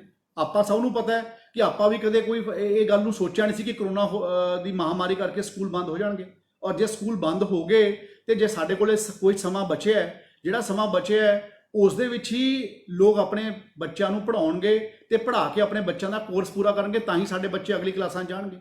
अज तो हले जिहड़े बच्चे पहली तो लैके 10वीं 11वीं तक पढ़ रहे हैं उन्हां दी तां कोई कैरियर क्लासिस नहीं है, पर लेकिन जे आपां उन्हां नूं उन्हां दे हर साल का कोर्स पूरा कराउण वास्ते कोई कमी छड्ड दांगे तां ओह जदों अपने प्रोफैशनल कोर्स विच जाण वास्ते उन्हां दे मार्क्स की लोड़ होगी, तां जे ओह अज पिछे रह गए तां फिर सारी उम्र पिछे रह जाणगे। तो इस करके जिहड़े लोग प्राइवेट स्कूलों की एक जिम्मेवारी है कि वो अपने बच्चों को अपना सिलेबस पूरा कराने वास्ते वो अपने हर चीज़ के उपर गल करन। इस तो अलावा एक सवाल फतेहगढ़ साहब तो दोबारा बैंस साहब हैं, कोई दविंदर बैंस जी उन्होंने लिखा है, वो भी उन्होंने ड्राइवर ते कंडक्टर्स की सैलरी वास्ते गल की है कि सानू इंश्योरेंस देनी पैंदी है और सानू अपना नाल दे नाल टैक्स भरने पैंदे हैं, तो असी किस तरह ड्राइवरां ते कंडक्टरां की सैलरीज दईए क्योंकि सानू फीस पूरी नहीं मिल रही या सानू ट्रांसपोर्टेशन फीस नहीं मिल रही। तो मैं पहला भी एक गल का जवाब दिता है और मैं हुण भी कहना चाहुंदा कि करोना किस नूं नहीं पता सी आ जाऊगा, तो अज आप हाले 2-3 महीने असैस कर लीए, ये उपर एक कंसीडरेट व्यू लैके सरकार दे कोल रखांगे। असी वो लोगों को भी कोई ज़्यादा तंग नहीं करना चाहते, पर मैनू पता है कि हर प्राइवेट स्कूल का अपने मैनेजमेंट के नाल एक कोई भी अपने चंगे ड्राइवर नूं ते चंगे कंडक्टर नूं छड्डना नहीं चाहता, हर साथी नूं अपने बंदियां की लोड़ है। और दूजे पासे मैं ये भी अंडरस्टैंड करदा कि जिहड़ा कोई प्राइवेट ट्रांसपोर्टर है और वो अपनी प्राइवेट ट्रांसपोर्ट स्कूल नूं दे रहा बच्चों की ढोआ ढुआई वास्ते, वो प्राइवेट ट्रांसपोर्टर नूं भी सस्टेन करने की लोड़ है। इस करके मैं कहा है कि जे मैं प्राइवेट ट्रांसपोर्टर जिहड़े ट्रांसपोर्टर्स हैं सैपरेटली तो गल कर रहे हैं, तो असी एक बार ये देखते हैं कि करोना कदों खत्म होंदा है, उस तो बाद इनू सरकार के पद्धर ते एक कंसीडर्ड व्यू वास्ते रखांगे। जे कोई ज़्यादा लंबा चल जाता है, थानू सारिआं नूं ये भी पता है ਕਿ 2-3 ਸਾਲਾਂ ਬਾਅਦ ਬਹੁਤ ਚੰਗੇ ਬਜਟ ਪੰਜਾਬ ਸਰਕਾਰ ਨੇ ਪੇਸ਼ ਕੀਤਾ ਸੀਗਾ। ਸਾਡੇ ਕੋਲ ਵੀ ਇਨੀਸ਼ੀਅਲੀ ਜਦੋਂ ਪਿਛਲੀ ਸਰਕਾਰ ਤੋਂ ਬਾਅਦ ਕਾਂਗਰਸ ਪਾਰਟੀ ਦੀ ਸਰਕਾਰ ਆਈ, ਕੈਪਟਨ ਅਮਰਿੰਦਰ ਸਿੰਘ ਜੀ ਨੇ ਸੂਬੇ ਦੀ ਵਾਗਡੋਰ ਸੰਭਾਲੀ, ਉਸ ਵੇਲੇ ਫਾਈਨੈਂਸ਼ੀਅਲ ਹਾਲਤ ਵੀ ਬਹੁਤ ਜ਼ਿਆਦਾ ਚੰਗੀ ਨਹੀਂ ਸੀ ਤੇ ਅਸੀਂ ਵੀ ਪਿਛਲੇ 2-3 ਸਾਲ ਦੇ ਵਿੱਚ ਉਸ ਨੂੰ ਠੀਕ ਕਰਤਾ ਸੀ ਔਰ ਇਸ ਵਾਰ ਬਹੁਤ ਸੋਹਣਾ ਬਜਟ ਫਾਈਨੈਂਸ ਡਿਪਾਰਟਮੈਂਟ ਨੇ ਸਾਡੇ ਸਰਕਾਰ ਨੇ ਪੇਸ਼ ਕੀਤਾ ਸੀ ਔਰ ਪੰਜਾਬ ਦੇ ਲੋਕਾਂ ਦੇ ਹਿੱਤ ਵਾਸਤੇ ਕੀਤਾ ਸੀ। ਸੋ ਲੁਕਿੰਗ ਐਟ ਕਿ ਅੱਜ ਕੋਈ ਟੈਕਸ ਆਣਾ ਬੰਦ ਹੋ ਗਿਆ, ਹਰ ਜਗ੍ਹਾ ਦੇ ਉੱਪਰ GST ਆਣਾ ਬੰਦ ਹੋ ਗਿਆ, ਹਰ ਚੀਜ਼ ਦੀ ਸੇਲਸ ਬੰਦ ਹੋ ਗਈਆਂ, ਸਰਕਾਰ ਦੀ ਆਮਦਨ ਬੰਦ ਹੋ ਗਈ, ਹਰ ਚੀਜ਼ ਨੂੰ ਨੈਟ ਇੰਪੈਕਟ ਇਫੈਕਟ ਹੋ ਰਿਹਾ ਹੈ। ਉਹ ਸਾਰੀਆਂ ਗੱਲਾਂ ਨੂੰ ਦੇਖਦੇ ਹੋਏ ਕੀ ਫਾਈਨੈਂਸ਼ੀਅਲ ਪੋਜੀਸ਼ਨ ਬਣਦੀ ਹੈ ਉਸ ਨੂੰ ਗੱਲ ਦੇ ਸੋਚਦੇ ਹੋਏ ਆਪਾਂ ਇਸ ਦੇ ਉੱਪਰ ਫੈਸਲਾ ਕਰਾਂਗੇ। ਇੱਕ ਸਾਡੇ ਜਸਪ੍ਰੀਤ ਸਿੰਘ ਹੈ ਲੁਧਿਆਣੇ ਤੋਂ, ਉਹਨਾਂ ਨੇ ਲਿਖਿਆ ਹੈ ਕਿ ਇਹ ਸਕੂਲ ਕਦ ਖੁੱਲਣਗੇ। ਦੇਖੋ ਭਾਜੀ, ਗੱਲ ਇਹ ਹੈ ਜਸਪ੍ਰੀਤ ਜੀ, ਇਹ ਮੈਨੂੰ ਬਹੁਤ ਸਾਰੇ ਬੱਚੇ, ਮੈਂ ਕੱਲ ਵੀ ਸੰਗਰੂਰ ਸੀਗਾ ਤੇ ਉਸ ਤੋਂ 2 ਦਿਨ ਪਹਿਲਾਂ ਵੀ ਮੈਂ ਸੰਗਰੂਰ ਦੇ ਵਿੱਚ ਸੀਗਾ, ਬਹੁਤ ਸਾਰੇ ਬੱਚੇ ਮੈਨੂੰ ਇਹ ਪੁੱਛ ਲੈਂਦੇ ਹੈ ਕਿ ਜੀ ਸਰ ਅੰਕਲ ਸਕੂਲ ਖੁਲਵਾ ਦਿਓ। ਬੱਚੇ ਕਹਿ ਦਿੰਦੇ ਆ ਕਿ ਸਰ ਸਕੂਲ ਕਦ ਖੁੱਲੂਗਾ। ਮੈਂ ਤਾਂ ਆਪ ਚਾਹੁੰਦਾ ਜਲਦੀ ਖੁੱਲੇ, ਪਰ ਲੇਕਿਨ ਤੁਹਾਨੂੰ ਪਤਾ ਕਿ ਇਹ ਜਿਹੜਾ ਸਕੂਲ ਖੁੱਲਣ ਦਾ ਪ੍ਰੋਗਰਾਮ ਹੈ ਇਹ ਬੜਾ ਇੱਕ ਪਾਸੋਂ ਬੜਾ ਡੇਂਜਰਸ ਵੀ ਹੈ, ਕਿਉਂਕਿ ਪਹਿਲੀ ਗੱਲ ਤਾਂ ਇਹ ਪਿਰਾਮਿਡ ਦਾ ਲਾਸਟ ਫੈਕਟਰ ਦੇ ਉੱਪਰ ਆਉਂਦਾ ਤੇ ਨਾ ਤਾਂ ਭਾਰਤ ਸਰਕਾਰ ਨੇ ਹਲੇ ਤੇ ਕੋਈ ਗਾਈਡਲਾਈਨ ਕੱਢੀ ਹੈ ਤੇ ਨਾ ਅਸੀਂ ਬੱਚਿਆਂ ਦੀ ਸੇਫਟੀ ਤੇ ਸਿਕਿਉਰਿਟੀ ਨੂੰ ਪ੍ਰਾਈਮ ਰੱਖ ਰਹੇ ਹਾਂ ਤੇ ਉਸ ਦੇ ਉੱਪਰ ਅਸੀਂ ਕੋਈ ਕੰਪਰੋਮਾਈਜ਼ ਨਹੀਂ ਕਰਨਾ ਚਾਹੁੰਦੇ। ਔਰ ਇਹੀ ਇੱਕ ਕਾਰਨ ਸੀ ਕਿ ਅਸੀਂ 10ਵੀਂ ਦੇ ਜਿਹੜੇ ਬੱਚੇ ਸੀ ਜਾਂ 5ਵੀਂ ਤੇ 8ਵੀਂ ਦੀ ਜਿਹੜੀਆਂ ਸਾਡੇ ਜਿਹੜੇ ਬੱਚੇ ਸੀਗੇ, ਅਸੀਂ ਉਹਨਾਂ ਨੂੰ ਬਿਨਾਂ ਐਗਜ਼ਾਮਸ ਲਿੱਤੇ ਪ੍ਰਮੋਟ ਕੀਤਾ ਤਾਂ ਕਿ ਉਹ ਆਪਣੀ ਪੜ੍ਹਾਈ ਦੇ ਵਿੱਚ ਵੀ ਪਿੱਛੇ ਨਾ ਰਹਿਣ ਤੇ ਉਹ ਆਪਣੇ ਬੱਚੇ ਆਪਣੀ ਅਗਲੀ ਕਲਾਸ ਦੀ ਪੜ੍ਹਾਈ ਵੀ ਸ਼ੁਰੂ ਕਰ ਸਕਣ, ਤਾਂ ਕਿ ਉਹ ਸੋਸ਼ਲ ਡਿਸਟੈਂਸਿੰਗ ਵੀ ਮੇਨਟੇਨ ਹੋਵੇ। ਕਿਉਂਕਿ ਬੱਚਿਆਂ ਨੂੰ ਕੰਟਰੋਲ ਕਰਨਾ ਬੜਾ ਔਖਾ ਹੁੰਦਾ ਹੈ। ਜਦੋਂ ਬੱਚੇ ਸਕੂਲ 'ਚ ਆ ਜਾਂਦੇ ਹੈ ਤੇ ਫਿਰ ਉਹ ਕਈ ਵਾਰ ਖੁਸ਼ੀ 'ਚ ਇੰਨੇ ਹੁੰਦੀ ਆ ਆਪਣੇ ਦੋਸਤਾਂ ਨੂੰ ਮਿਲ ਕੇ, ਕਿਉਂਕਿ ਉਹਨਾਂ 'ਚ ਇੰਨੀ ਵਾਈਬਰੈਂਸ ਹੁੰਦੀ ਆ ਬੱਚਿਆਂ 'ਚ ਕਿ ਉਹ ਸੋਸ਼ਲ ਡਿਸਟੈਂਸਿੰਗ ਨੂੰ ਮੇਨਟੇਨ ਹੀ ਨਹੀਂ ਕਰ ਪਾਉਂਦੇ ਤੇ ਉਹ ਜਦੋਂ ਕਿਉਂਕਿ ਸੋਸ਼ਲ ਡਿਸਟੈਂਸਿੰਗ ਨੂੰ ਮੇਨਟੇਨ ਨਹੀਂ ਕਰ ਪਾਉਂਦੇ ਤਾਂ ਉਹਨਾਂ ਦੇ ਮਨ ਦੇ ਵਿੱਚ ਆ ਜਾਂਦਾ ਹੈ ਕਿ ਅਸੀਂ ਸਾਰੇ ਬੱਚਿਆਂ ਦੇ ਮਨ ਦੇ ਵਿੱਚ ਆ ਜਾਂਦਾ ਹੈ ਕਿ ਅਸੀਂ ਸਾਰੇ ਆਪਣਾ ਖੇਲੀਏ ਕੁੱਦੀਏ, ਆਪਣੀ ਕਲਾਸ ਦੇ ਵਿੱਚ ਆਪਣੇ ਫਰੈਂਡਸ ਨਾਲ ਇੰਜੋਏ ਕਰੀਏ। ਤਾਂ ਇਹ ਸਾਰੀ ਗੱਲਾਂ ਨੂੰ ਦੇਖਦੇ ਹੋਏ ਔਰ ਬੱਚਿਆਂ ਦੀ ਸੇਫਟੀ ਤੇ ਸਿਕਿਉਰਿਟੀ ਨੂੰ ਦੇਖਦੇ ਹੋਏ ਜਾਂ ਕਰੋਨਾ ਦੀ ਪੈਂਡੇਮਿਕ ਦੀ ਸਿਚੁਏਸ਼ਨ ਨੂੰ ਪੂਰੇ ਦੇਸ਼ ਦੇ ਵਿੱਚ ਦੇਖਦੇ ਹੋਏ ਸਾਡੇ ਮਨ ਦੇ ਵਿੱਚ ਇਹੀ ਗੱਲ ਹੈ ਕਿ ਅਸੀਂ ਸਾਰੇ ਬੱਚਿਆਂ ਨੂੰ ਹਲੇ ਸਕੂਲ ਖੋਲ੍ਹਣ ਵਾਸਤੇ ਉਦੋਂ ਤੱਕ ਅਸੀਂ ਆਪਣੇ ਮਨ ਨੂੰ ਨਹੀਂ ਬਣਾ ਰਹੇ ਜਿੰਨੀ ਦੇਰ ਤੱਕ ਇਹ ਕਰੋਨਾ ਦੀ ਮਹਾਮਾਰੀ 100% ਠੀਕ ਨਹੀਂ ਹੋ ਜਾਂਦੀ। ਇਸ ਤੋਂ ਬਾਅਦ ਜਲੰਧਰ ਤੋਂ ਇੱਕ ਹੋਰ ਸਵਾਲ ਮੇਰੇ ਕੋਲ ਆਇਆ ਹੈ ਜਿਹਦੇ 'ਚ ਕਿਹਾ ਗਿਆ ਹੈ ਕਿ ਬੁੱਕਸ ਵਾਸਤੇ ਵਿਪਨ ਸ਼ਰਮਾ ਜੀ ਹੈ ਕੋਈ ਜਲੰਧਰ ਤੋਂ, ਉਹਨਾਂ ਨੇ ਕਿਹਾ ਕਿ ਜਿਹੜੀਆਂ ਨਵੇਂ ਸੈਸ਼ਨ ਦੀਆਂ ਬੁੱਕਸ ਹੈ ਉਹ 5000 ਰੁਪਏ ਕਾਸਟ ਕਰਦੀਆਂ ਕਿ ਇਹ ਪੈਂਡੇਮਿਕ ਮਾਹੌਲ ਦੇ ਵਿੱਚ ਬੜੀ ਇਰੈਲੇਵੈਂਟ ਜੀ ਗੱਲ ਹੈ। ਬਿਲਕੁਲ ਠੀਕ ਹੈ, ਮੈਂ ਤੁਹਾਨੂੰ ਪਹਿਲਾਂ ਕਹਿ ਕੇ ਚੁੱਕਿਆ ਹਾਂ ਕਿ ਸਰਕਾਰ ਦਾ ਕਲੀਅਰ ਆਰਡਰ ਹੈ, ਪਹਿਲਾਂ ਤੋਂ ਵੀ ਆਇਆ ਹੋਇਆ। ਅਸੀਂ ਦੁਬਾਰਾ ਵੀ 6 ਜਾਂ 7 ਅਪ੍ਰੈਲ ਨੂੰ ਦੁਬਾਰਾ ਆਰਡਰ ਕੱਢਿਆ ਸੀ ਜਿਸ 'ਚ ਅਸੀਂ ਕਿਹਾ ਕਿ ਕੋਈ ਸਕੂਲ ਕਿਸੇ ਪੇਰੈਂਟਸ ਨੂੰ ਫੋਰਸ ਨਹੀਂ ਕਰ ਸਕਦਾ ਕਿ ਜਿਹੜੀਆਂ ਕਿਤਾਬਾਂ ਉਹ ਸਾਡੇ ਸਕੂਲ 'ਚੋਂ ਖਰੀਦਣੀਆਂ ਹੈ। ਸਾਰੇ ਸਕੂਲਾਂ ਦੀਆਂ ਵੈਬਸਾਈਟ ਦੇ ਉੱਪਰ ਹਰ ਕਲਾਸ ਦੀਆਂ ਕਿਤਾਬਾਂ ਨੂੰ ਡਿਸਪਲੇ ਕੀਤਾ ਗਿਆ ਔਰ ਉਹਨਾਂ ਦੇ ਰਾਹੀਂ ਹੀ ਤੁਸੀਂ ਆਪਣਾ ਬੱਚਿਆਂ ਨੇ ਸਕੂਲਾਂ ਦੇ ਆਪਣੇ ਬੁੱਕਸ ਨੂੰ ਬਾਏ ਕਰਨਾ ਹੈ, ਚਾਹੇ ਉਹ ਪ੍ਰਾਈਵੇਟ ਦੁਕਾਨਾਂ ਤੋਂ ਜਾ ਕੇ ਬਾਏ ਕਰੋ, ਚਾਹੇ ਬਾਜ਼ਾਰ 'ਚੋਂ ਬਾਏ ਕਰੋ ਤੇ ਚਾਹੇ ਸਕੂਲ ਦੀ ਟੱਕ ਸ਼ਾਪ 'ਚੋਂ ਬਾਏ ਕਰੋ, ਜਿੱਥੋਂ ਸਸਤੀਆਂ ਮਿਲਦੀਆਂ ਉੱਥੋਂ ਲੈ ਲਓ। ਇਹ ਕਲੀਅਰ ਇੰਸਟਰਕਸ਼ਨਸ ਹੈ ਔਰ ਜੇ ਫਿਰ ਵੀ ਕੋਈ ਦਿੱਕਤ ਆਵੇ ਤਾਂ ਸਾਡੇ ਨੋਡਲ ਆਫਿਸਰਸ ਨਾਲ ਤੁਸੀਂ ਸੰਪਰਕ ਕਰੋ। ਮੇਰੇ ਈਮੇਲ ਆਈਡੀ ਦੇ ਉੱਪਰ ਤੁਸੀਂ ਆਪਣੀ ਗੱਲ ਭੇਜ ਸਕਦੇ ਹੋ। ਇਸ ਤੋਂ ਇਲਾਵਾ ਇੱਕ ਸੁਮੀਤਾ ਸ਼ਰਮਾ ਜੀ ਦਾ ਸਵਾਲ ਆਇਆ ਜਿਹਦੇ 'ਚ ਉਹਨਾਂ ਨੇ ਕਿਹਾ ਕਿ ਸਾਡੇ ਸਕੂਲ ਦੇ ਵਿੱਚ ਪਿਛਲੇ ਸਾਲ 'ਚ ਅਸੀਂ ਬੱਚੇ ਪੜ੍ਹਾ ਰਹੇ ਸੀ, ਨਵੀਂ ਐਡਮਿਸ਼ਨ ਅਸੀਂ ਲਿੱਤੀ ਨਹੀਂ ਹਲੇ ਤੇ ਹੁਣ ਸਕੂਲ ਵਾਲੇ ਪਹਿਲਾਂ ਐਡਮਿਸ਼ਨ ਫੀਸ ਮੰਗਦੇ ਆ ਤੇ ਉਸ ਤੋਂ ਬਾਅਦ ਉਹ ਸਾਨੂੰ ਐਡਮਿਸ਼ਨ ਦੇਣਗੇ। ਜੇ ਕੋਈ ਇਹੋ ਜਿਹੀ ਗੱਲ ਹੈਗੀ ਹੈ ਤੁਸੀਂ ਮੈਨੂੰ ਈਮੇਲ ਲਿਖ ਦਿਓ, ਮੈਂ ਚੈੱਕ ਕਰ ਲੈਣਾ ਕਿ ਕਿਹੜਾ ਸਕੂਲ ਹੈ। ਮੇਰਾ ਈਮੇਲ ਆਈਡੀ vijayindersingla@gmail.com ਹੈਗਾ, ਤਾਂ ਕਿ ਕੋਈ ਵੀ ਬੱਚਾ ਜਿਹੜਾ ਪਹਿਲਾਂ ਪਿਛਲੇ ਕਿਸੇ ਵੀ ਕਲਾਸ 'ਚ ਪਿਛਲੇ ਸਕੂਲ 'ਚ ਪੜ੍ਹਦਾ ਸੀ ਤੇ ਉਹ ਨਵੇਂ ਸਕੂਲ 'ਚ ਜਾਣਾ ਚਾਹੁੰਦਾ ਫਿਰ ਵੱਖਰੀ ਗੱਲ ਹੈ, ਪਰ ਜੇ ਉਹ ਸੇਮ ਸਕੂਲ ਦੇ ਵਿੱਚ ਅਗਲੀ ਕਲਾਸ 'ਚ ਐਡਮਿਸ਼ਨ ਲੈਣਾ ਚਾਹੁੰਦਾ ਹੈ ਤੇ ਉਹਨੂੰ ਇਹ ਦਿੱਕਤ ਆ ਰਹੀ ਹੈ ਤੇ ਉਹਨੂੰ ਜਾਂ ਆਨਲਾਈਨ ਕਲਾਸਿਸ ਦੇ ਵਿੱਚੋਂ ਦੂਰ ਕੀਤਾ ਗਿਆ ਤਾਂ ਉਹ ਬੱਚੇ ਮੇਰੇ ਨਾਲ ਈਮੇਲ ਦੇ ਉੱਪਰ ਮੈਨੂੰ ਪੇਰੈਂਟਸ ਲਿਖ ਸਕਦੇ ਤਾਂ ਮੈਂ ਉਸ ਗੱਲ ਨੂੰ ਹੱਲ ਕਰਨ ਦੀ ਕੋਸ਼ਿਸ਼ ਕਰਾਂਗਾ। ਇਸ ਤੋਂ ਇਲਾਵਾ ਗੁਰਦਾਸਪੁਰ ਤੋਂ ਸਵਾਲ ਆਇਆ ਕੁਲਦੀਪ ਪੁਰੇਵਾਲ ਜੀ ਦਾ ਔਰ ਇਹ ਵਾਲਾ ਸਵਾਲ ਬਹੁਤ ਸਾਰੇ ਪੇਰੈਂਟਸ ਨੇ ਜਿਹੜੇ ਬੱਚੇ ਐਕੈਡੈਮਿਕਸ ਦੇ ਵਿੱਚ ਬੜੇ ਨੰਬਰ ਸਕੋਰ ਕਰਦੇ ਹੈ ਉਹਨਾਂ ਨੇ ਬੜੇ ਪੇਰੈਂਟਸ ਨੇ ਕੀਤਾ ਹੈ ਕਿ ਕੀ ਇਹ ਕਰੋਨਾ ਦੀ ਮਹਾਮਾਰੀ ਕਰਕੇ ਕੋਈ ਸਿਲੇਬਸ ਰਿਡਿਊਸ ਹੋਊਗਾ ਇਸ ਸਾਲ ਦਾ। ਇਹ ਬਿਲਕੁਲ ਅਸੀਂ ਪ੍ਰਪੋਜ਼ ਕਰ ਰਹੇ ਹਾਂ ਕਿ ਅਗਰ 3 ਮਹੀਨੇ ਸਕੂਲ ਬੰਦ ਰਹਿੰਦੇ ਹੈ, ਇਹ ਭਾਰਤ ਸਰਕਾਰ ਨੂੰ ਵੀ ਮੈਂ ਸੁਜੈਸ਼ਨ ਦਿੱਤੀ ਹੈ, ਮਿਨਿਸਟਰੀ ਆਫ HRD ਨੂੰ, ਕਿਉਂਕਿ ਅਗਰ ਅਸੀਂ ਜਿਹੜੇ ਬੱਚੇ ਅੱਜ 12ਵੀਂ ਦੇ ਵਿੱਚ ਗਏ ਹੈ ਤੇ ਜੇ ਅਸੀਂ ਉਹਨਾਂ ਦੇ ਪੂਰੇ ਸਾਲ ਦੇ ਕੋਰਸ ਨੂੰ ਰਿਡਿਊਸ ਨਹੀਂ ਕਰਾਂਗੇ ਤਦ ਤੱਕ ਉਹਨਾਂ ਦੀ ਪਰਫਾਰਮੈਂਸ ਵਿੱਚ ਫਰਕ ਆਊਗਾ। ਔਰ ਇਸੇ ਤਰੀਕੇ ਨਾਲ ਜਿਹੜੇ ਪ੍ਰੋਫੈਸ਼ਨਲ ਕੋਰਸਿਸ ਵੀ ਇਸ ਸਾਲ 'ਚ ਸ਼ੁਰੂ ਹੋ ਰਹੇ ਹੈ, ਜਿਹੜੇ ਬੱਚੇ 2020 ਵਿੱਚ ਐਂਟਰ ਕਰਨਗੇ, ਚਾਹੇ ਉਹ ਫਸਟ ਈਅਰ 'ਚ ਕਰਨਗੇ, ਚਾਹੇ ਉਹ ਇੰਜੀਨੀਅਰਿੰਗ 'ਚ ਕਰਨਗੇ, ਚਾਹੇ ਉਹ MBBS 'ਚ ਕਰਨਗੇ, ਜਿਹੜੇ 'ਚ ਕਰਨਗੇ, ਮੈਂ ਭਾਰਤ ਸਰਕਾਰ ਨੂੰ ਇਹ ਵੀ ਕਿਹਾ ਕਿ ਤੁਸੀਂ ਇੱਕ ਸਮੈਸਟਰ ਨੂੰ ਆਪਣਾ ਘਟਾ ਦਈਏ ਤਾਂ ਕਿ ਜਿਹੜੇ ਬੱਚਿਆਂ ਦੀ ਇਸ ਸਾਲ ਐਂਟਰੀ ਹੋਵੇ, ਅਗਰ ਵੈਸੇ ਕਿਸੇ ਕੋਰਸ ਦੇ 8 ਸਮੈਸਟਰ ਹੈ, ਅਸੀਂ ਉਹਨਾਂ ਨੂੰ 7 ਸਮੈਸਟਰ ਕਰ ਦਈਏ ਤਾਂ ਕਿ ਸਾਡੇ ਬੱਚਿਆਂ ਦੇ ਉੱਪਰ ਲੋਡ ਵੀ ਘੱਟ ਪਵੇ, ਸਾਲ ਵੀ ਉਹਨਾਂ ਦਾ ਖਰਾਬ ਨਾ ਹੋਵੇ ਤੇ ਬੱਚਿਆਂ ਨੂੰ ਵੱਡੇ ਪੈਮਾਨੇ ਤੇ ਫਾਇਦਾ ਹੋ ਸਕੇ। ਇਸ ਤੋਂ ਇਲਾਵਾ ਇੱਕ ਤਰਨਤਾਰਨ ਤੋਂ ਸਵਾਲ ਹੈ ਰੁਪਿੰਦਰਜੀਤ ਸੰਧੂ ਜੀ ਦਾ, ਜਿਸ 'ਚ ਉਹਨਾਂ ਨੇ ਕਿਹਾ ਹੈ ਕਿ ਜਿਹੜੇ ਸਾਡੇ ਬੱਚੇ ਹੈ ਕਿ ਇਹਨਾਂ ਨੂੰ ਲੋਕਡਾਊਨ ਪੀਰੀਅਡ ਜਦੋਂ ਖਤਮ ਹੋ ਜਾਊਗਾ ਉਸ ਤੋਂ ਬਾਅਦ ਸਾਰੀਆਂ ਫੀਸਾਂ ਦੇਣੀਆਂ ਪੈਣਗੀਆਂ ਕਿ ਨਹੀਂ ਦੇਣੀਆਂ ਪੈਣਗੀਆਂ। ਕਿਉਂਕਿ ਮੈਂ ਇਹ ਪਹਿਲਾਂ ਵੀ ਗੱਲ ਕਹੀ ਸੀਗੀ, ਮੈਂ ਦੁਬਾਰਾ ਕਲੈਰੀਫਾਈ ਕਰ ਦਿੰਦਾ ਹੋਰ ਬੈਟਰ ਤਰੀਕੇ ਦੇ ਨਾਲ ਕਿ ਜਿੰਨਾ ਪੀਰੀਅਡ ਰਿਮੇਨਿੰਗ ਪੀਰੀਅਡ ਹੋਊਗਾ, ਅੱਜ ਅਸੀਂ ਸਕੂਲਾਂ ਨੂੰ ਆਨਲਾਈਨ ਕਲਾਸਿਸ ਜਿਹੜੇ ਸਕੂਲ ਦੇ ਰਹੇ ਹੈ ਉਹਨਾਂ ਨੂੰ ਅਸੀਂ ਟਿਊਸ਼ਨ ਫੀਸ ਦੇਣ ਵਾਸਤੇ ਲੈਣ ਵਾਸਤੇ ਅਸੀਂ ਅਲਾਉ ਕੀਤਾ। ਜੇ 3 ਮਹੀਨੇ ਲਾਕਡਾਊਨ ਚੱਲ ਜਾਂਦਾ ਹੈ, ਫਿਰ ਜਿਹੜੇ ਵੀ ਤੁਸੀਂ ਫੈਸਿਲਿਟੀਜ਼ ਯੂਜ਼ ਕਰੋਗੇ ਸਕੂਲ ਦੇ, ਜੇ ਸਪੋਜ਼ ਤੁਸੀਂ ਬੱਸਾਂ ਯੂਜ਼ ਕਰੋਗੇ 9 ਮਹੀਨੇ ਵਾਸਤੇ, ਤਾਂ ਤੁਸੀਂ 9 ਮਹੀਨੇ ਵਾਸਤੇ ਬੱਚਿਆਂ ਦੀ ਟਰਾਂਸਪੋਰਟੇਸ਼ਨ ਫੀਸ ਦਿਓਗੇ। ਜੇ ਤੁਸੀਂ 9 ਮਹੀਨੇ ਤੁਹਾਡਾ ਬੱਚਾ ਸਕੂਲ 'ਚ ਪੜ੍ਹਦਾ ਹੈ ਤਾਂ ਜੇ 12 ਮਹੀਨਿਆਂ ਦੀ ਐਡਮਿਸ਼ਨ ਫੀਸ 12,000 ਸੀ, ਤਾਂ ਜੇ 9 ਮਹੀਨੇ ਤੁਹਾਡਾ ਬੱਚਾ ਸਕੂਲ ਜਾਂਦਾ ਤਾਂ ਤੁਸੀਂ ਐਡਮਿਸ਼ਨ ਫੀਸ 9,000 ਦੇ ਸਕਦੇ ਹੋ। ਉਹਨੇ ਪੀਰੀਅਡ ਦੀ ਐਡਮਿਸ਼ਨ ਫੀਸ ਨੂੰ ਆਪਣੇ ਆਪ ਐਮਿਕੇਬਲੀ ਤੁਸੀਂ ਰਿਡਿਊਸ ਕਰਕੇ ਦੇ ਸਕਦੇ ਹੋ।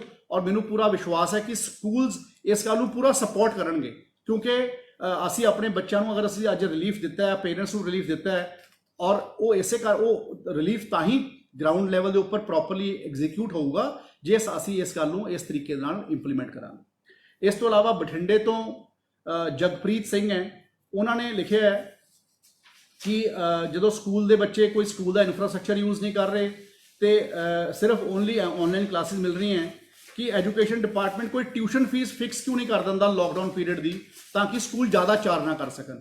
ਇਹ ਗੱਲ ਆਪਣੇ ਪੰਜਾਬ 'ਚ ਵੇਰੀ ਕਰਦੀ ਹੈ, ਕਈ ਜਗ੍ਹਾ ਦੇ ਉੱਪਰ ਅੱਡ-ਅੱਡ ਤਰ੍ਹਾਂ ਦੇ ਤਰੀਕੇ ਨਾਲ ਫੀਸ ਲਿੱਤੀ ਜਾਂਦੀ ਹੈ, ਔਰ ਸਾਨੂੰ ਪਿਛਲੇ ਸਾਲ ਦੀ ਪੇ ਸਲਿੱਪ ਤੋਂ ਪਤਾ ਹੁੰਦਾ ਹੈ ਕਿ ਟਿਊਸ਼ਨ ਫੀਸ ਕਿੰਨੀ ਸੀਗੀ।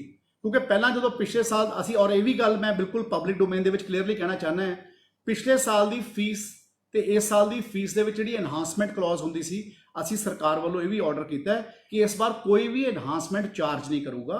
ਪਿਛਲੇ ਸਾਲ ਦੀ ਜੋ ਫੀਸ ਸਟਰਕਚਰ ਹੈ, ਜੇ ਸਪੋਜ਼ ਪਿਛਲੇ ਸਾਲ ਤੁਸੀਂ ਫੀਸ ਦਿੰਦੇ ਸੀਗੇ, ਟਿਊਸ਼ਨ ਫੀਸ ਤੁਸੀਂ 2,000 ਦਿੰਦੇ ਸੀ ਤੇ ਤੁਸੀਂ 1,000 ਕੰਪਿਊਟਰ ਫੀਸ ਦਿੰਦੇ ਸੀ ਤੇ 1,000 ਤੁਸੀਂ ਕਿਸੇ ਹੋਰ ਚੀਜ਼ ਦੀ ਫੀਸ ਦਿੰਦੇ ਸੀ, ਉਹ ਸਾਰੀਆਂ ਫੀਸਾਂ ਦੇ ਜਿਹੜੇ ਪਿਛਲੇ ਸਾਲ ਦੇ ਅੱਡ-ਅੱਡ ਕੰਪੋਨੈਂਟਸ ਹੈ, ਉਹ ਜਿਹੜਾ ਟਿਊਸ਼ਨ ਫੀਸ ਦਾ ਕੰਪੋਨੈਂਟ ਇਸ ਵਾਰ ਸਿਰਫ ਟਿਊਸ਼ਨ ਫੀਸ ਦਾ ਕੰਪੋਨੈਂਟ ਦੇਣਾ ਹੈ, ਔਰ ਸਿਰਫ ਉਹ ਸਕੂਲਾਂ ਨੂੰ ਦੇਣਾ ਜਿਹੜੇ ਸਕੂਲ ਆਨਲਾਈਨ ਕਲਾਸਿਸ ਪੜ੍ਹਾ ਰਹੇ ਨੇ। ਇਸ ਤੋਂ ਇਲਾਵਾ ਸਾਡੇ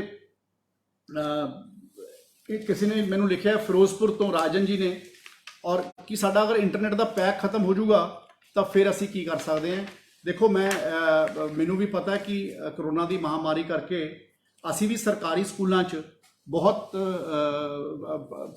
ਬਹੁਤ ਤਰੀਕਿਆਂ ਦੇ ਨਾਲ ਅਸੀਂ ਆਨਲਾਈਨ ਐਜੂਕੇਸ਼ਨ ਚਾਲੂ ਕੀਤੀ ਹੈ, ਚਾਹੇ ਉਹ WhatsApp ਦੇ ਰਾਹੀਂ ਅਸੀਂ ਚਾਲੂ ਕੀਤੀ ਹੈ, ਚਾਹੇ ਅਸੀਂ ਆਪਣਾ ਵੈਬ ਪੋਰਟਲ ਦੇ ਰਾਹੀਂ ਚਾਲੂ ਕੀਤੀ ਹੈ, ਚਾਹੇ ਅਸੀਂ ਇਹਨਾਂ ਦੇ ਚੈਨਲਸ ਲੈ ਰਹੇ ਹਾਂ, ਆਪਣਾ ਦੂਰਦਰਸ਼ਨ ਦੇ ਚੈਨਲਸ ਲੈਤੇ ਹੈ, ਅਸੀਂ ਹੋਰ ਵੀ ਉਹਨਾਂ ਦੇ ਚੈਨਲਸ ਲੈ ਰਹੇ, ਚਾਹੇ ਉਹਦੇ ਰਾਹੀਂ ਚਾਲੂ ਕੀਤੀ ਹੈ। ਅਸੀਂ ਵੀ ਬਹੁਤ ਪਲੇਟਫਾਰਮਸ ਦੇ ਉੱਪਰ ਆਨਲਾਈਨ ਐਜੂਕੇਸ਼ਨ ਚਾਲੂ ਕੀਤੀ ਹੈ, ਔਰ ਮੈਂ ਹਰ ਬੰਦੇ ਨੇ ਆਪਣੀ ਕੋਸ਼ਿਸ਼ ਕੀਤੀ ਹੈ ਕਿ ਅਸੀਂ ਉਹਨੂੰ ਚਾਲੂ ਕਰਕੇ ਰੱਖੀਏ, ਔਰ ਅਸੀਂ ਸਾਡੀ ਕੋਸ਼ਿਸ਼ ਕਰ ਰਹੇ ਹਾਂ ਕਿ ਅਸੀਂ ਆਪਣਾ ਲੋਕਾਂ ਨੂੰ ਬਰਡਨ ਵੀ ਨਾ ਕਰੀਏ। ਔਰ ਜਿੱਥੇ ਤੱਕ ਇੰਟਰਨੈਟ ਪੈਕ ਦੀ ਤੁਸੀਂ ਗੱਲ ਕੀਤੀ ਸੀ, ਮੈਂ ਤੁਹਾਡਾ ਐਗਜ਼ੈਕਟ ਵਰਡ ਦੇਖਣਾ ਚਾਹੁੰਦਾ ਸੀ। ਇਹ ਅਸੀਂ, ਕਿਉਂਕਿ ਜਿਹੜਾ ਇੰਟਰਨੈਟ ਦੀ ਗੱਲ ਹੈ ਉਹਨੂੰ ਪੰਜਾਬ ਸਰਕਾਰ ਫ੍ਰੀ ਨਹੀਂ ਕਰ ਸਕਦੀ, ਇਹ ਭਾਰਤ ਸਰਕਾਰ ਦਾ ਇੱਕ ਅਦਾਰਾ ਹੈ BBNL, ਕਿਉਂਕਿ ਜਿਹੜਾ ਕਮਿਊਨੀਕੇਸ਼ਨ ਡਿਪਾਰਟਮੈਂਟ ਹੈ ਇਹ ਗਵਰਨਮੈਂਟ ਆਫ ਇੰਡੀਆ ਦੇ ਇੱਕ ਕੰਕਰੈਂਟ ਲਿਸਟ 'ਚ ਨਹੀਂ ਆਉਂਦਾ, ਇਹ ਸੈਂਟਰਲ ਲਿਸਟ ਦੇ ਵਿੱਚ ਆਉਂਦਾ, ਤੇ ਇੱਕ ਸੈਂਟਰਲ ਗਵਰਨਮੈਂਟ ਹੀ ਇਸ ਦੇ ਉੱਪਰ ਗਾਈਡਲਾਈਨ ਬਣਾਉਂਦੀ ਹੈ, ਤੇ ਭਾਰਤ ਸਰਕਾਰ ਦਾ ਇੱਕ BBNL ਡਿਪਾਰਟਮੈਂਟ ਹੈ। ਅਸੀਂ ਉਸ ਦਿਨ ਵੀ ਮੇਰੀ ਰਵੀ ਸ਼ੰਕਰ ਪ੍ਰਸਾਦ ਜੀ ਨਾਲ ਵੀਡੀਓ ਕਾਨਫਰੰਸਿੰਗ ਸੀਗੀ, ਜਿਹੜੇ ਕਿ ਗਵਰਨਮੈਂਟ ਆਫ ਇੰਡੀਆ ਦੇ IT ਤੇ ਕਮਿਊਨੀਕੇਸ਼ਨ ਦੇ ਮਿਨਿਸਟਰ ਹੈ, ਉਹਨਾਂ ਨੂੰ ਵੀ ਮੈਂ ਗੱਲ ਰੱਖੀ ਸੀ, ਤੇ ਨਾਲ ਦੇ ਨਾਲ ਰਮੇਸ਼ ਪੋਖਰਿਆਲ ਸਾਹਿਬ ਜੋ ਸਾਡੇ HRD ਮਿਨਿਸਟਰ ਹੈ ਉਹਨਾਂ ਨੂੰ ਵੀ ਗੱਲ ਰੱਖੀ ਸੀ, ਔਰ ਰਾਦਰ ਮੈਂ ਇਕੱਲੇ ਨਹੀਂ ਰੱਖੀ, ਬਾਕੀ ਸਟੇਟਸ ਦੇ ਐਜੂਕੇਸ਼ਨ ਮਿਨਿਸਟਰਸ ਨੇ ਵੀ ਇਹ ਗੱਲ ਨੂੰ ਰੱਖਿਆ ਸੀ ਕਿ ਅਸੀਂ ਸਾਰੇ BBNL ਦੇ ਰਾਹੀਂ ਜਿਹੜੇ ਸਾਡੇ ਸਭ ਤੋਂ ਜ਼ਿਆਦਾ ਗਰੀਬ ਪਰਿਵਾਰ ਹੈ ਉਹਨਾਂ ਨੂੰ ਅਸੀਂ ਡਾਟਾ ਪੈਕਸ ਵਾਸਤੇ ਕੋਈ ਨਾ ਕੋਈ ਪ੍ਰੋਵੀਜ਼ਨ ਬਣਾ ਕੇ ਦਈਏ। ਕਿਉਂਕਿ ਇਸ ਤੋਂ ਬਿਨਾ ਅਸੀਂ ਆਪਣੀ ਐਜੂਕੇਸ਼ਨ ਨੂੰ ਗਰਾਊਂਡ ਲੈਵਲ ਤੇ ਨਹੀਂ ਪਹੁੰਚਾ ਸਕਾਂਗੇ। ਹੁਣ ਵੀ ਮੈਨੂੰ ਪਤਾ ਹੈ ਅਸੀਂ ਜਾਂ ਪ੍ਰਾਈਵੇਟ ਸਕੂਲ ਜਿੰਨੇ ਮਰਜ਼ੀ ਮੈਕੈਨਿਜ਼ਮ ਅਸੀਂ ਆਨਲਾਈਨ ਕਲਾਸਿਸ ਦੇ ਬਣਾ ਲਈਏ, ਫਿਰ ਵੀ ਬਹੁਤ ਸਾਰੇ ਐਸੇ ਇਲਾਕੇ ਹੈ ਜਿੱਥੇ ਤੱਕ ਕਿਤੇ ਸਮਾਰਟਫੋਨ ਦੀ ਪ੍ਰੋਬਲਮ ਹੈ, ਕਿਸੇ ਜਗ੍ਹਾ ਦੇ ਉੱਪਰ ਇੰਟਰਨੈਟ ਦੀ ਕਨੈਕਟੀਵਿਟੀ ਦੀ ਪ੍ਰੋਬਲਮ ਹੈ, ਕਿਤੇ ਇੰਟਰਨੈਟ ਦੀ ਸਪੀਡ ਦੀ ਪ੍ਰੋਬਲਮ ਹੈ। ਤਾਂ ਮੈਂ ਤੁਹਾਨੂੰ ਇਹ ਵਾਅਦਾ ਕਰਦਾ ਸੀ ਕਿ ਯੂਨੀਵਰਸਲ ਮੈਕੈਨਿਜ਼ਮ ਡਿਵੈਲਪ ਕਰਨ ਦੀ ਕੋਸ਼ਿਸ਼ ਕਰ ਰਹੇ ਹਾਂ, ਜਿਹਦੇ ਨਾਲ ਅਗਰ ਅੱਗੇ ਨੂੰ ਆਉਣ ਵਾਲੇ ਸਮੇਂ 'ਚ ਅਗਰ ਆਨਲਾਈਨ ਪੜ੍ਹਾਈ ਹੋਈ ਤਾਂ ਸਾਡੇ ਕਿਸੇ ਬੱਚੇ ਨੂੰ ਦਿੱਕਤ ਨਾ ਆਵੇ, ਚਾਹੇ ਉਹ ਟੀਵੀ ਦਾ ਮੈਕੈਨਿਜ਼ਮ ਹੋਊਗਾ ਤੇ ਚਾਹੇ ਉਹ ਕੋਈ ਹੋਰ ਪਲੇਟਫਾਰਮ ਦਾ ਮੈਕੈਨਿਜ਼ਮ ਹੋਊਗਾ। ਇਸ ਤੋਂ ਬਾਅਦ ਇੱਕ ਸਵਾਲ ਮੇਰੇ ਹੁਣ ਗੱਲ ਕਰਦੇ ਕਰਦੇ ਮੇਰੇ ਕੋਲੇ ਭੇਜਿਆ ਮੀਨਾਕਸ਼ੀ ਸ਼ਰਮਾ ਜੀ ਨੇ, ਜਿਸ 'ਚ ਉਹਨਾਂ ਨੇ ਲਿਖਿਆ ਹੈ ਕਿ ਜਿਹੜੀਆਂ 5 ਲੱਖ ਫੈਮਲੀਜ਼ ਹੈ ਉਹ ਆਲਮੋਸਟ ਪ੍ਰਾਈਵੇਟ ਸਕੂਲਸ ਦੇ ਉੱਪਰ ਉਹ ਡਿਪੈਂਡੈਂਟ ਹੈ। ਇਹ ਬਿਲਕੁਲ ਠੀਕ ਹੈ, ਉਹਨਾਂ ਨੇ ਕਿਹਾ ਇਹ, ਕਿਉਂਕਿ ਮੈਂ ਇਹ ਗੱਲ ਜ਼ਰੂਰ ਕਹਿਣਾ ਚਾਹੁੰਦਾ ਕਿ ਅੱਜ ਇੱਕ ਜਿਹੜੀ ਸਿਚੁਏਸ਼ਨ ਹੈ ਸਾਡੇ ਕੋਲ, ਇਹ ਇੱਕ ਬੜੀ ਅਨਪ੍ਰੈਡਿਕਟਡ ਸਿਚੁਏਸ਼ਨ ਹੈ, ਅਨਵਾਂਟਡ ਸਿਚੁਏਸ਼ਨ ਹੈ ਜਿਹੜੀ ਸਾਡੇ ਸਭ ਦੇ ਸਾਹਮਣੇ ਆ ਗਈ। ਔਰ ਮੈਂ ਇਹ ਸਮਝਦਾ ਹਾਂ ਕਿ ਅਸੀਂ ਇਹ ਸਾਰੇ ਇਸ ਸਿਚੁਏਸ਼ਨ ਨੂੰ ਦੇਖਦੇ ਹੋਏ ਆਪਾਂ ਨੂੰ ਆਪਣੇ ਸੀਮਿਤ ਅਦਾਰਿਆਂ ਵਿੱਚ ਰਹਿ ਕੇ ਹੀ ਸਾਨੂੰ ਕੰਮ ਕਰਨਾ ਪੈ ਰਿਹਾ ਹੈ। ਤਾਂ ਇਸ ਕਰਕੇ ਇਹ ਸਿਚੁਏਸ਼ਨ ਸਾਡੇ ਸਾਹਮਣੇ ਆ ਗਈ, alarming situation. We are all trying to fight out the situation under the best resources available to us. ਤਾਂ ਜੋ ਜਿਸ ਤਰ੍ਹਾਂ ਦਾ ਸਾਡੇ ਕੋਲੇ ਰਿਸੋਰਸ ਅਵੇਲੇਬਲ ਹੈ ਅਸੀਂ ਉਸ ਤਰੀਕੇ ਨੂੰ ਅਸੀਂ ਕਰ ਰਹੇ ਹਾਂ। ਇਸ ਤੋਂ ਬਾਅਦ ਅਗਲਾ ਸਵਾਲ ਮੇਰੇ ਕੋਲੇ ਆਸ਼ੀਸ਼ ਗੁਪਤਾ ਜੀ ਦੀ ਆਇਆ ਹੈ, ਜਿਹਦੇ 'ਚ ਲਿਖਿਆ ਕਿ government should release data of action taken against schools. Yes, 100% we will definitely do. ਤੁਸੀਂ ਮੈਨੂੰ ਅਗਰ ਆਪਣਾ ਈਮੇਲ ਆਈਡੀ ਆਪਣੇ ਸ਼ੇਅਰ ਕਰ ਦੋਗੇ ਤਾਂ ਮੈਂ ਤੁਹਾਨੂੰ ਸਾਰੇ ਪੰਜਾਬ ਦਾ ਡਾਟਾ ਭੇਜ ਦੂੰਗਾ। ਔਰ ਅਸੀਂ ਖਾਸ ਤੌਰ ਤੇ ਜਿਹੜੇ ਲੋਕਾਂ ਨੇ ਪਹਿਲਾਂ ਸਕੂਲਸ ਨੇ ਫਲਾਊਟ ਕੀਤਾ ਸੀਗਾ ਉਹਨਾਂ ਨੂੰ ਅਸੀਂ ਕੇਅਰਫੁਲ ਕੰਸੀਡਰੇਸ਼ਨ ਦੇ ਨਾਲ ਉਹਨਾਂ ਨੂੰ ਕਿਹਾ ਕਿ ਉਹਨਾਂ ਨੇ ਜਵਾਬ ਦਿੱਤਾ। ਕਿਸੇ ਨੇ ਕਿਹਾ ਮੈਨੂੰ ਨੋਟਿਸ ਨਹੀਂ ਮਿਲਿਆ ਸੀ, ਕਿਸੇ ਨੇ ਜਿਨ੍ਹਾਂ ਨੇ ਪਹਿਲਾਂ ਫੀਸ ਮੰਗ ਲਈ ਸੀਗੀ ਜਦੋਂ ਫੀਸ ਡੈਫਰਡ ਸੀਗੀ, ਤੇ ਜਿਹੜੇ ਬੰਦਿਆਂ ਨੇ ਸਾਨੂੰ ਉਸ ਵੇਲੇ ਨੋਟਿਸ ਅਸੀਂ ਕੱਢੇ ਤੇ ਅਸੀਂ ਉਹਨਾਂ ਦਾ ਜਦੋਂ ਉਹਨਾਂ ਦਾ ਰਿਪਲਾਈ ਸਾਡੇ ਕੋਲ ਸ਼ੋ ਕਾਜ਼ ਨੋਟਿਸ ਦਾ ਰਿਪਲਾਈ ਆਇਆ ਤੇ ਉਸ ਦੇ ਰਿਪਲਾਈ ਦੇ ਵਿੱਚ ਦੇ all those schools are under careful monitoring for 3 months and I must tell you I am very thankful to Ashish for raising such a beautiful question, such a good question, because this gives me an opportunity to answer। ਇਹ ਗੱਲ ਮੈਨੂੰ ਫਾਇਦਾ ਦਿੰਦੀ ਹੈ ਕਿ ਮੈਂ ਸਾਰੇ ਲੋਕਾਂ ਨੂੰ ਇਹ ਕਹਿ ਸਕਾਂ। ਮੈਂ ਇਹ ਗੱਲ ਬੜੀ ਸਖਤੀ ਨਾਲ ਕਹਿ ਰਿਹਾ, ਸਰਕਾਰ ਨੇ ਹਰ ਤਰ੍ਹਾਂ ਦੀ ਕੋਸ਼ਿਸ਼ ਕੀਤੀ ਹੈ ਪੈਂਡੈਮਿਕ ਸਿਚੁਏਸ਼ਨ ਵਿੱਚ ਸਭ ਨੂੰ ਸਪੋਰਟ ਕਰਨ ਦੀ। ਔਰ ਮੈਂ ਇਹ ਗੱਲ ਤਾਂ ਤੁਹਾਨੂੰ ਕਹਿ ਰਿਹਾ ਕਿ ਜਿਹੜਾ ਐਕਸ਼ਨ ਅਸੀਂ ਜਿਹੜੇ ਸਕੂਲਸ ਰਿਪੀਟਡਲੀ ਫਲਾਊਟ ਕਰ ਰਹੇ, you will start seeing actions coming firm tomorrow. And ਜਿਹੜੇ ਬੰਦੇ ਐਕਸ਼ਨ ਦੇਖਣਾ ਚਾਹੁੰਦੇ ਮੇਰੇ ਪਬਲਿਕ ਡੋਮੇਨ ਦੇ ਉੱਪਰ ਐਕਸ਼ਨ ਪਿਆ ਹੋਊਗਾ ਕੱਲ ਤੋਂ ਬਾਅਦ। ਯੂ ਵਿਲ ਸੀ ਆ ਪਿਛਲੇ 2 ਦਿਨਾਂ ਦੇ ਵਿੱਚ ਮੈਨੂੰ ਪਤਾ ਹੈ I have looked at approximately 300 emails ਜਿਹੜੇ ਸਕੂਲ ਫਲਾਊਟ ਕਰ ਰਹੇ ਹਨ। ਔਰ ਮੈਂ ਪਿਛਲੇ 2-3 ਦਿਨਾਂ 'ਚ ਸਾਰੇ ਤੁਹਾਡੇ ਈਮੇਲਸ ਜਿਹੜੇ ਸਕੂਲਸ ਦੇ ਕੋਈ ਫਲਾਊਟ ਕਰ ਰਹੇ ਸੀਗੇ ਤੁਸੀਂ ਮੈਨੂੰ ਈਮੇਲ ਲਿਖੀ ਹੈ, ਮੈਂ ਤੁਹਾਨੂੰ ਵੀ ਰਿਪਲਾਈ ਲਿਖਿਆ ਉਹਦਾ, ਤੇ ਤੁਹਾਡੇ ਤੋਂ ਇਲਾਵਾ ਆਪਣੇ ਡਿਪਾਰਟਮੈਂਟ ਨੂੰ ਉਹ ਸਕੂਲਸ ਦੇ ਨਾਲ ਗੱਲ ਕਰ through nodal officers and throw dues ਗੱਲ ਕਰਨ ਵਾਸਤੇ ਆਪਣੇ ਨੂੰ ਰੈਕਟੀਫਾਈ ਕਰਨ ਵਾਸਤੇ ਵੀ ਕਿਹਾ। ਔਰ ਜਿਹੜੇ ਲੋਕ ਕੱਲ ਤੋਂ ਬਾਅਦ ਇਸ ਨੂੰ ਫਰਦਰ ਫਲਾਊਟ ਕਰਨਗੇ you will see action coming in against each school after 24 hours to 48 hours, because we are going to be very strict। ਕਿਉਂਕਿ ਜੇ ਅਸੀਂ ਅੱਜ ਆਨਲਾਈਨ ਐਜੂਕੇਸ਼ਨ ਦੇ ਵਾਸਤੇ ਜਿਹੜੇ ਬੱਚੇ ਜਿਹੜੇ ਸਕੂਲਸ ਆਨਲਾਈਨ ਐਜੂਕੇਸ਼ਨ ਦੇ ਰਹੇ ਹਨ ਤੇ ਅਸੀਂ ਆਨਲਾਈਨ ਐਜੂਕੇਸ਼ਨ ਦੇ ਵਾਸਤੇ ਤੁਹਾਨੂੰ ਟਿਊਸ਼ਨ ਫੀਸ ਲੈਣਾ ਅਲਾਉ ਕੀਤਾ ਹੈ, ਤਾਂ I think it's my responsibility to look at from the other perspective also. ਇਸ ਤੋਂ ਬਾਅਦ ਸਵਾਲ ਆਇਆ ਖੁਸ਼ੀ ਅਰੋੜਾ ਜੀ ਦਾ, ਜਿਸ 'ਚ ਉਹਨਾਂ ਨੇ ਪੁੱਛਿਆ ਕਿ teachers are nation builders, take care of them। Yes, ਮੈਂ ਤਾਂ ਹਮੇਸ਼ਾ I salute my teachers. Punjab school education board ਦੇ ਵਿੱਚ ਸਾਡੇ ਸਕੂਲ ਦੇ ਜਿਹੜੇ ਸਕੂਲਾਂ 'ਚ ਪੜ੍ਹਾਉਣ ਵਾਲੇ ਟੀਚਰਸ ਹੈ they are backbone of R teaching department. ਮੈਂ ਆਪਣੇ ਪੇਰੈਂਟਸ ਤੋਂ ਬਾਅਦ ਆਪਣੇ ਟੀਚਰਸ ਨੂੰ ਹਮੇਸ਼ਾ ਸੈਲਿਊਟ ਕਰਦਾ, because they have played a very very important role. they have played a very very important role for nation building and for building our futures, and those people are our children of today। तो मैं इस करके ਇਹ ਕਹਿਣਾ ਚਾਹੁੰਦਾ ਕਿ ਸਾਰੇ ਪਹਿਲਾਂ ਮੈਂ ਓਪਨਿੰਗ ਰਿਮਾਰਕਸ ਦੇ ਵਿੱਚ ਵੀ ਇਹ ਗੱਲ ਕਹੀ ਹੈ ਕਿ ਜਿਹੜੇ ਸਾਡੇ ਬੱਚੀਆਂ ਸਾਡੇ ਜਿਹੜੀਆਂ ਸਕੂਲਾਂ 'ਚ ਪੜ੍ਹਾਉਣ ਜਾਂਦੀਆਂ ਉਹ ਉਹਨਾਂ ਦੇ ਘਰਾਂ ਦੇ ਵਿੱਚ ਕੋਈ ਜ਼ਰੂਰਤ ਹੈ ਪਰਿਵਾਰ ਨੂੰ ਪੈਸਿਆਂ ਦੀ, ਤੇ ਤਾਂ ਉਹ ਬੱਚੀਆਂ ਪੜ੍ਹਾਉਣ ਜਾਂਦੀਆਂ ਜਾਂ ਬੱਚੇ ਪੜ੍ਹਾਉਣ ਜਾਂਦੇ ਆ। ਤੇ ਇਸੇ ਕਰਕੇ ਅਸੀਂ ਸਭ ਤੋਂ ਪਹਿਲਾਂ ਪ੍ਰਾਈਵੇਟ ਸਕੂਲਸ ਨੂੰ ਕਿਹਾ ਔਰ ਆਪਣੇ ਆਰਡਰ ਦੇ ਵਿੱਚ ਵੀ ਮਾਨਯੋਗ ਮੁੱਖ ਮੰਤਰੀ ਪੰਜਾਬ ਕੈਪਟਨ ਅਮਰਿੰਦਰ ਸਿੰਘ ਜੀ ਨੇ ਜ਼ੋਰਦਾਰ ਤਰੀਕੇ ਨਾਲ ਲਿਖਿਆ ਕਿ ਕੋਈ ਵੀ ਟੀਚਰ ਦੀ ਜਾਂ ਨਾਨ ਟੀਚਿੰਗ ਬੰਦੇ ਦੀ ਕਿਸੇ ਸੈਲਰੀ ਕੋਈ ਕੱਟੀ ਨਹੀਂ ਜਾਊਗੀ। ਇਸ ਤੋਂ ਇਲਾਵਾ ਇੱਕ ਸਵਾਲ ਹੁਣੀ ਆਨਲਾਈਨ ਮੇਰੇ ਕੋਲੇ ਉਰਵੀ ਜੀ ਨੇ ਭੇਜਿਆ ਜਿਹਦੇ 'ਚ ਕਿਹਾ ਕਿ ਟੀਚਰਸ ਦੀ ਸੈਲਰੀਜ਼ ਪੇ ਨਹੀਂ ਕੀਤੀਆਂ ਜਾ ਰਹੀਆਂ। ਮੈਂ ਹੁਣੀ ਇਹ ਗੱਲ ਦਾ ਸਵਾਲ ਦਾ ਜਵਾਬ ਦੇ ਕੇ ਚੁੱਕੇ ਹਾਂ ਕਿ ਤੁਹਾਡੇ ਕੋਲ ਡੀਓਜ਼ ਦੇ ਨੰਬਰਸ ਮੇਰੇ ਫੇਸਬੁੱਕ ਦੇ ਉੱਪਰ ਆ ਜਾਣਗੇ, ਹੁਣੀ ਈਮੇਲ ਤੁਹਾਡੇ ਕੋਲ ਆ ਜਾਣਾ। ਮੇਰੇ ਕੋਲ ਤੁਸੀਂ ਬਹੁਤ ਸਾਰਿਆਂ ਨੇ ਈਮੇਲਸ ਲਿਖੀਆਂ ਸੀਗੀਆਂ, ਉਹਨਾਂ ਦੇ ਉੱਪਰ I have already conveyed it to my nodal officers and to my DOs. Action is being initiated against those schools, those who are doing this. ਤੇ ਮੈਂ ਤੁਹਾਨੂੰ ਇਹ ਵਿਸ਼ਵਾਸ ਦਿਵਾਉਣਾ ਚਾਹੁੰਦਾ, ਤੁਹਾਨੂੰ ਕੋਈ ਪ੍ਰੋਬਲਮ ਹੋਵੇ ਤੁਸੀਂ ਆਪਣੇ ਨਾਮ ਤੋਂ ਮੈਨੂੰ ਮੇਲ ਲਿਖੋ, your identity will not be divulged. I will make sure that you will get your salary. ਇਸ ਤੋਂ ਬਾਅਦ ਇੱਕ ਭਾਵਨਾ ਨੇ ਮੈਨੂੰ ਸਵਾਲ ਲਿਖ ਕੇ ਭੇਜਿਆ ਜਿਸ ਲਿਖਿਆ ਸਟੂਡੈਂਟਸ ਨਾਟ ਟੇਕਿੰਗ ਆਨਲਾਈਨ ਕਲਾਸਿਸ ਸੀਰੀਅਸਲੀ।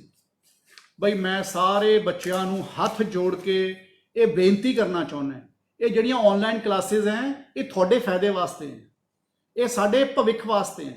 ਬਹੁਤ ਸਾਰੇ ਬੱਚਿਆਂ ਦੇ ਐਗਜ਼ਾਮਸ ਨਹੀਂ ਹੋਏ, ਇਹ ਨਾ ਖੁਸ਼ੀ ਮਨਾਓ ਕਿ ਐਗਜ਼ਾਮਸ ਨਹੀਂ ਹੋਏ ਤਾਂ ਅਗਲੀ ਕਲਾਸ 'ਚ ਪਹੁੰਚ ਗਏ।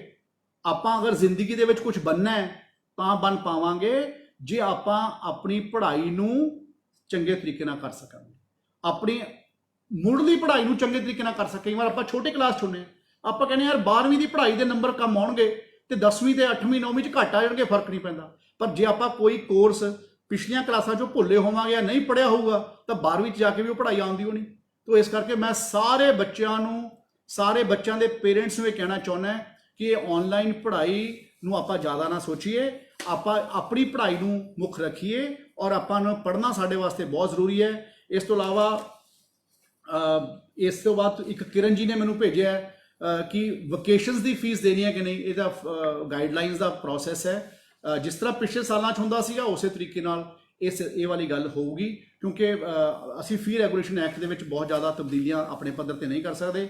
ਤੇ ਮੈਂ ਹੁਣ ਹੋਰ ਸਵਾਲ ਲੈਣ ਮੇਰੇ ਵਾਸਤੇ ਵੀ ਮੁਸ਼ਕਿਲ ਹੈ ਔਰ ਮੈਂ ਪਰ ਲੇਕਿਨ ਜਿੱਥੇ ਤੱਕ ਸਵਾਲਾਂ ਦੀ ਗੱਲ ਹੈ ਕੋਈ ਪਰਵਾਹ ਕਰਨ ਦੀ ਲੋੜ ਨਹੀਂ, ਆਈ ਐਮ ਆਲਵੇਜ਼ ਅਵੇਲੇਬਲ। ਜਿੱਦਣ ਦਾ ਤੁਸੀਂ ਮੈਂ ਤੁਹਾਡੇ ਨਾਲ ਰੂਬਰੂ ਹੋਇਆ, ਚਾਹੇ ਉਹ ਐਂਬੈਸਡਰਸ ਆਫ ਹੋਪ ਪ੍ਰੋਗਰਾਮ ਕਰਕੇ ਹੋਏ ਹੈ ਤੇ ਚਾਹੇ ਜਿੱਦਣ ਦਾ ਲੋਕਡਾਊਨ ਲੱਗਿਆ ਤੇ ਤੁਹਾਡੇ ਸਕੂਲਾਂ ਦੇ ਨਾਲ ਜੁੜੇ ਹੋਏ ਕੋਈ ਮਸਲੇ ਆਏ ਹੈ, ਮੈਂ ਹਮੇਸ਼ਾ ਵੀਡੀਓਜ਼ ਪਾ ਕੇ ਤੁਹਾਨੂੰ ਆਪਣੇ ਆਪ ਨੂੰ ਆਨਲਾਈਨ ਅਵੇਲੇਬਲ ਰੱਖਿਆ ਔਰ ਮੈਂ ਤੁਹਾਨੂੰ ਇਹ ਗੱਲ ਦਾ ਵਾਅਦਾ ਕਰਦਾ, I will be always available to you wherever I am. ਔਰ ਮੇਰਾ ਇੱਕੋ ਹੀ ਪੈਸ਼ਨ ਹੈ ਕਿ ਮੈਂ ਆਪਣੇ ਲੋਕਾਂ ਦੀ ਜਿੰਨੀ ਮਦਦ ਕਰ ਸਕਾਂ ਮੈਂ ਉਨੀ ਮਦਦ ਕਰਨ ਦੀ ਹਮੇਸ਼ਾ ਕੋਸ਼ਿਸ਼ ਕਰਦਾ ਵਿਦ ਮਾਈ ਬੈਸਟ ਇੰਟੈਂਸ਼ਨ। ਮੇਰੀ ਹਮੇਸ਼ਾ ਕੋਸ਼ਿਸ਼ ਹੁੰਦੀ ਹੈ ਕਿ ਚਾਹੇ ਮੈਂ ਰਾਤ ਨੂੰ 11 ਵਜੇ ਈਮੇਲ ਦੇ ਉੱਪਰ ਆ ਕੇ ਉਸ ਨੂੰ ਬੰਦ ਕਰਾਂ, ਤੁਹਾਨੂੰ ਈਮੇਲਸ ਰਿਪਲਾਈ ਕਰਾਂ, ਚਾਹੇ 12 ਵਜੇ ਕਰਾਂ, ਚਾਹੇ 2 ਵਜੇ ਕਰਾਂ, ਮੇਰੀ ਹਮੇਸ਼ਾ ਕੋਸ਼ਿਸ਼ ਰਹਿੰਦੀ ਹੈ ਕਿ ਆਈ should try and finish my work and try and finish up my work for your best wing. ਤੇ ਮੈਂ ਹੁਣ ਸਾਰਿਆਂ ਨੂੰ ਹੱਥ ਜੋੜ ਕੇ ਇੱਕੋ ਹੀ ਬੇਨਤੀ ਕਰਨਾ ਚਾਹੁੰਦਾ, ਅਪੀਲ ਕਰਨਾ ਚਾਹੁੰਦਾ, ਕਰੋਨਾ ਦੀ ਮਹਾਮਾਰੀ ਨੂੰ ਦੇਖਦੇ ਹੋਏ, ਕਰੋਨਾ ਦੀ ਇਸ ਪੈਂਡੇਮਿਕ ਸਿਚੁਏਸ਼ਨ ਨੂੰ ਦੇਖਦੇ ਹੋਏ, we will all stand by each other. We will all stand by each other means we will all stand by the government order, and I am quite sure that you will support me. You will support the government. You will support my Chief Minister Captain Amarinder Singh Ji, whose vision, whose thought process has been widely appreciated across the globe. And I am quite sure that you are going to you support us in these unprecedented times. You will support by us, stand by us. और मैनू पूरा विश्वास है कि तुसी सारे इस गल दे विच मेरा साथ दोगे। और मैं ज़्यादा कुछ ना कहंदा होया स्टूडेंट्स नूं मैं ये गल जरूर कहना चाहुंदा कि तुसी अपनी जिहड़ी तुहाडी पढ़ाई नाल जुड़ी हुई तुहाडी गल है उस नूं बहुत सीरियसली तुसी लैना है।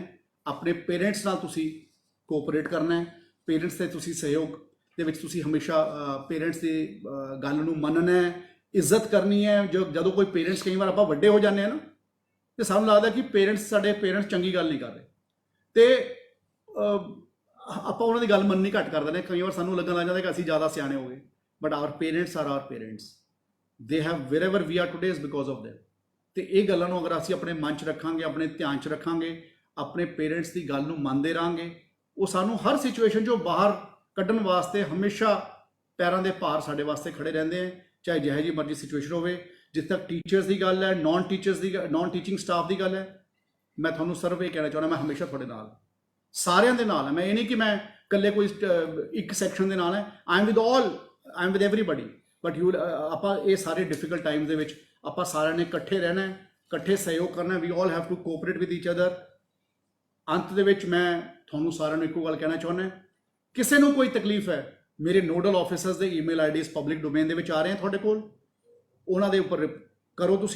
ਤੁਸੀਂ ਉਸ ਈਮੇਲ ਨੂੰ ਸੀਸੀ ਮੈਨੂੰ ਵੀ ਕਰਨਾ ਚਾਹੁੰਦੇ ਹੋ ਤਾਂ ਮੈਨੂੰ ਵੀ ਕਰੋ, ਜੇ ਤੁਹਾਨੂੰ ਲੱਗੇ ਕਿ ਤੁਹਾਨੂੰ ਕੋਈ ਪ੍ਰੋਬਲਮ ਹੈ ਔਰ ਤੁਹਾਡੇ ਕੋਈ ਵੀ ਗੱਲ ਹੈ ਤੇ ਤੁਸੀਂ ਮੇਰੇ ਈਮੇਲ ਆਈਡੀ ਤੇ ਭੇਜ ਸਕਦੇ ਹੋ, ਮੈਨੂੰ ਫੋਨ ਕਰ ਸਕਦੇ ਹੋ, ਕੋਈ ਇਸ਼ੂ ਨਹੀਂ ਹੈ। I am always available for you.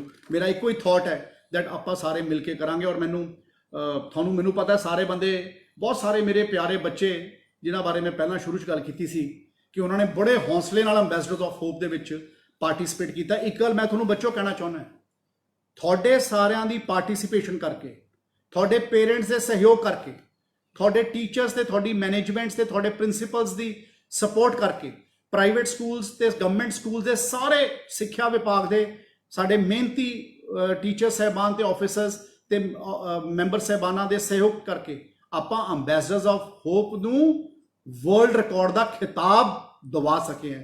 ਤਾਂ ਤੁਸੀਂ ਪੰਜਾਬ ਨੂੰ ਪ੍ਰਾਊਡ ਫੀਲ ਕਰਾਇਆ ਹੈ ਔਰ ਮੈਨੂੰ ਪਤਾ ਹੈ ਤੁਸੀਂ ਉਸ ਰਿਜ਼ਲਟਸ ਦੀ ਵੇਟ ਕਰ ਰਹੇ ਹੋ। ਮੈਂ ਤੁਹਾਨੂੰ ਇੱਕ ਵਾਅਦਾ ਕਰਦਾ, 1,05,000 ਵੀਡੀਓਜ਼ ਆਏ ਸੀ, ਮੈਂ ਤੁਹਾਨੂੰ ਪਹਿਲਾਂ ਕਿਹਾ 55,000 ਵੀਡੀਓਜ਼ ਮੈਂ ਤੇ ਮੇਰੀ ਟੀਮ ਦੇਖ ਚੁੱਕੇ ਹਾਂ ਔਰ ਬਾਕੀ ਦੇ ਰਹਿ ਗਏ 50,000 ਵੀਡੀਓਜ਼ ਰਹਿ ਗਏ ਤੇ 5-7 ਦਿਨ ਦਾ ਵਕਤ ਰਹਿ ਗਿਆ। ਮੈਂ ਤੁਹਾਨੂੰ ਕਿਹਾ ਸੀ 26 ਤਰੀਕ ਤੋਂ ਲੈ ਕੇ 30 ਤਰੀਕ ਦੇ ਵਿੱਚ ਮੈਂ ਰਿਜ਼ਲਟਸ ਅਨਾਉਂਸ ਕਰਾਂਗਾ ਔਰ ਮੈਂ ਹੁਣੀ ਗੱਲ ਸੋਚੀ ਹੈ ਕਿ ਸਾਡੇ ਸਾਰੇ ਜ਼ਿਲ੍ਹਿਆਂ ਦੇ ਬੱਚਿਆਂ ਦੇ ਰਿਜ਼ਲਟਸ ਅਨਾਉਂਸ ਹੋਣ ਤੇ ਉਹਨਾਂ ਦੀ ਕਾਬਲੀਅਤ ਤੇ ਉਹਨਾਂ ਦਾ ਹੁਨਰ ਨਿਕਲ ਕੇ ਬਾਹਰ ਆਂਦਾ ਰਹੇ ਤਾਂ 26 ਤਰੀਕ ਨੂੰ ਜਾਂ 27 ਤਰੀਕ ਨੂੰ ਅਸੀਂ ਪਹਿਲਾ ਜ਼ਿਲ੍ਹਾ ਅਨਾਉਂਸ ਕਰਾਂਗੇ। ਹਰ ਰੋਜ਼ ਇੱਕ ਜ਼ਿਲ੍ਹੇ ਦੇ ਬੱਚਿਆਂ ਦੇ ਅਸੀਂ ਰਿਜ਼ਲਟਸ ਨੂੰ ਅਨਾਉਂਸ ਕਰਦੇ ਰਹਾਂਗੇ ਤਾਂ ਕਿ ਅਸੀਂ ਸਾਰੇ ਬੱਚਿਆਂ ਨੂੰ ਸਨਮਾਨ ਕਰ ਸਕੀਏ। ਔਰ ਇਸ ਤੋਂ ਇਲਾਵਾ ਮੈਂ ਇੱਕ ਗੱਲ ਹੋਰ ਤੁਹਾਨੂੰ ਸਾਰੇ ਬੱਚਿਆਂ ਨੂੰ ਕਹਿਣਾ ਚਾਹੁੰਦਾ, ਕਿਉਂਕਿ ਇੰਨੀਆਂ ਪਿਆਰੀਆਂ ਵੀਡੀਓਜ਼ ਹੈ, ਇੰਨੀਆਂ ਸੋਹਣੀਆਂ ਵੀਡੀਓਜ਼ ਹੈ। ਮੈਂ ਪਹਿਲਾਂ ਕੋਈ ਕੌਂਸੋਲੇਸ਼ਨ ਪ੍ਰਾਈਜ਼ ਨਹੀਂ ਰੱਖਿਆ, ਫਿਰ ਮੈਂ 50 ਕੌਂਸੋਲੇਸ਼ਨ ਪ੍ਰਾਈਜ਼ ਰੱਖੇ, ਫਿਰ ਮੈਂ 100 ਕੌਂਸੋਲੇਸ਼ਨ ਪ੍ਰਾਈਜ਼ ਰੱਖੇ।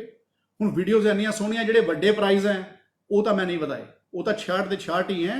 ਜਿਹੜੇ ਜ਼ਿਲ੍ਹੇ 'ਚੋਂ ਹਰ ਬੱਚਾ ਫਸਟ ਸੈਕਿੰਡ ਥਰਡ ਪੋਜੀਸ਼ਨ ਤੇ ਆਊਗਾ ਉਹ ਸਾਰੇ ਬੱਚਿਆਂ ਨੂੰ 66 ਦੇ 66 ਬੱਚਿਆਂ ਨੂੰ ਹਰ ਜ਼ਿਲ੍ਹੇ 'ਚ 3 ਪ੍ਰਾਈਜ਼ ਜਿਹੜੇ ਬੱਚਿਆਂ ਨੂੰ ਦੇਣੇ ਆ ਉਹ ਉਵੇਂ ਦਿੱਤੇ ਜਾਣਗੇ। ਇਸ ਤੋਂ ਇਲਾਵਾ ਮੈਂ ਕੌਂਸੋਲੇਸ਼ਨ ਪ੍ਰਾਈਜ਼ਸ ਨੂੰ 100 ਤੋਂ ਵਧਾ ਕੇ 1000 ਕੌਂਸੋਲੇਸ਼ਨ ਪ੍ਰਾਈਜ਼ ਅੱਜ ਐਂਬੈਸਡਰਸ ਆਫ ਹੋਪ ਦਾ ਮੈਂ ਅਨਾਉਂਸ ਕਰ ਰਿਹਾ, ਕਿਉਂਕਿ ਇੰਨੇ ਸੋਹਣੇ ਤੇ ਇੰਨੇ ਚੰਗੇ ਵੀਡੀਓਜ਼ ਹੈ। ਮੇਰਾ ਜੀ ਨਹੀਂ ਕਰਦਾ, ਹਰ ਬੱਚਾ ਮੈਨੂੰ ਇਹ ਲੱਗਦਾ ਕਿ ਮੇਰਾ ਆਪਣਾ ਬੱਚਾ ਹੈ ਔਰ ਮੈਨੂੰ ਹਰ ਆਪਣੇ ਬੱਚੇ ਦਾ ਇਹ ਲੱਗਦਾ ਕਿ ਇੰਨਾ ਸੋਹਣਾ ਵੀਡੀਓ ਹੈ ਔਰ ਉਹਦੇ ਇੰਨਾ, ਕਿਉਂਕਿ ਹਰ ਮਾਂ-ਬਾਪ ਨੇ, ਹਰ ਬੱਚੇ ਨੇ ਬਹੁਤ ਸੋਹਣਾ ਪਰਫਾਰਮ ਕੀਤਾ ਹੈ ਔਰ ਮੈਨੂੰ ਪੂਰਾ ਵਿਸ਼ਵਾਸ ਹੈ ਕਿ ਆਪਾਂ ਐਸੇ ਕੈਂਪੇਨਸ ਨੂੰ ਚਲਾਉਂਦੇ ਰਹਾਂਗੇ ਜਿਸ ਬੱਚਿਆਂ ਦੀ ਟੈਲੈਂਟ ਬਾਹਰ ਆਉਂਦੀ ਰਹੇ, ਬੱਚੇ ਬਾਹਰ ਆ ਕੇ ਮਜ਼ਬੂਤੀ ਨਾਲ ਕਰਦੇ ਰਹਿਣ। ਔਰ ਮੈਨੂੰ ਪੂਰਾ ਇਹੀ ਕਹਿਣਾ ਚਾਹੁੰਦਾ ਪ੍ਰਮਾਤਮਾ ਨੂੰ ਕਿ ਬੱਚਿਆਂ ਨੂੰ ਸੁਖ ਸ਼ਾਂਤੀ ਰੱਖਿਓ। God bless you, stay safe, stay blessed.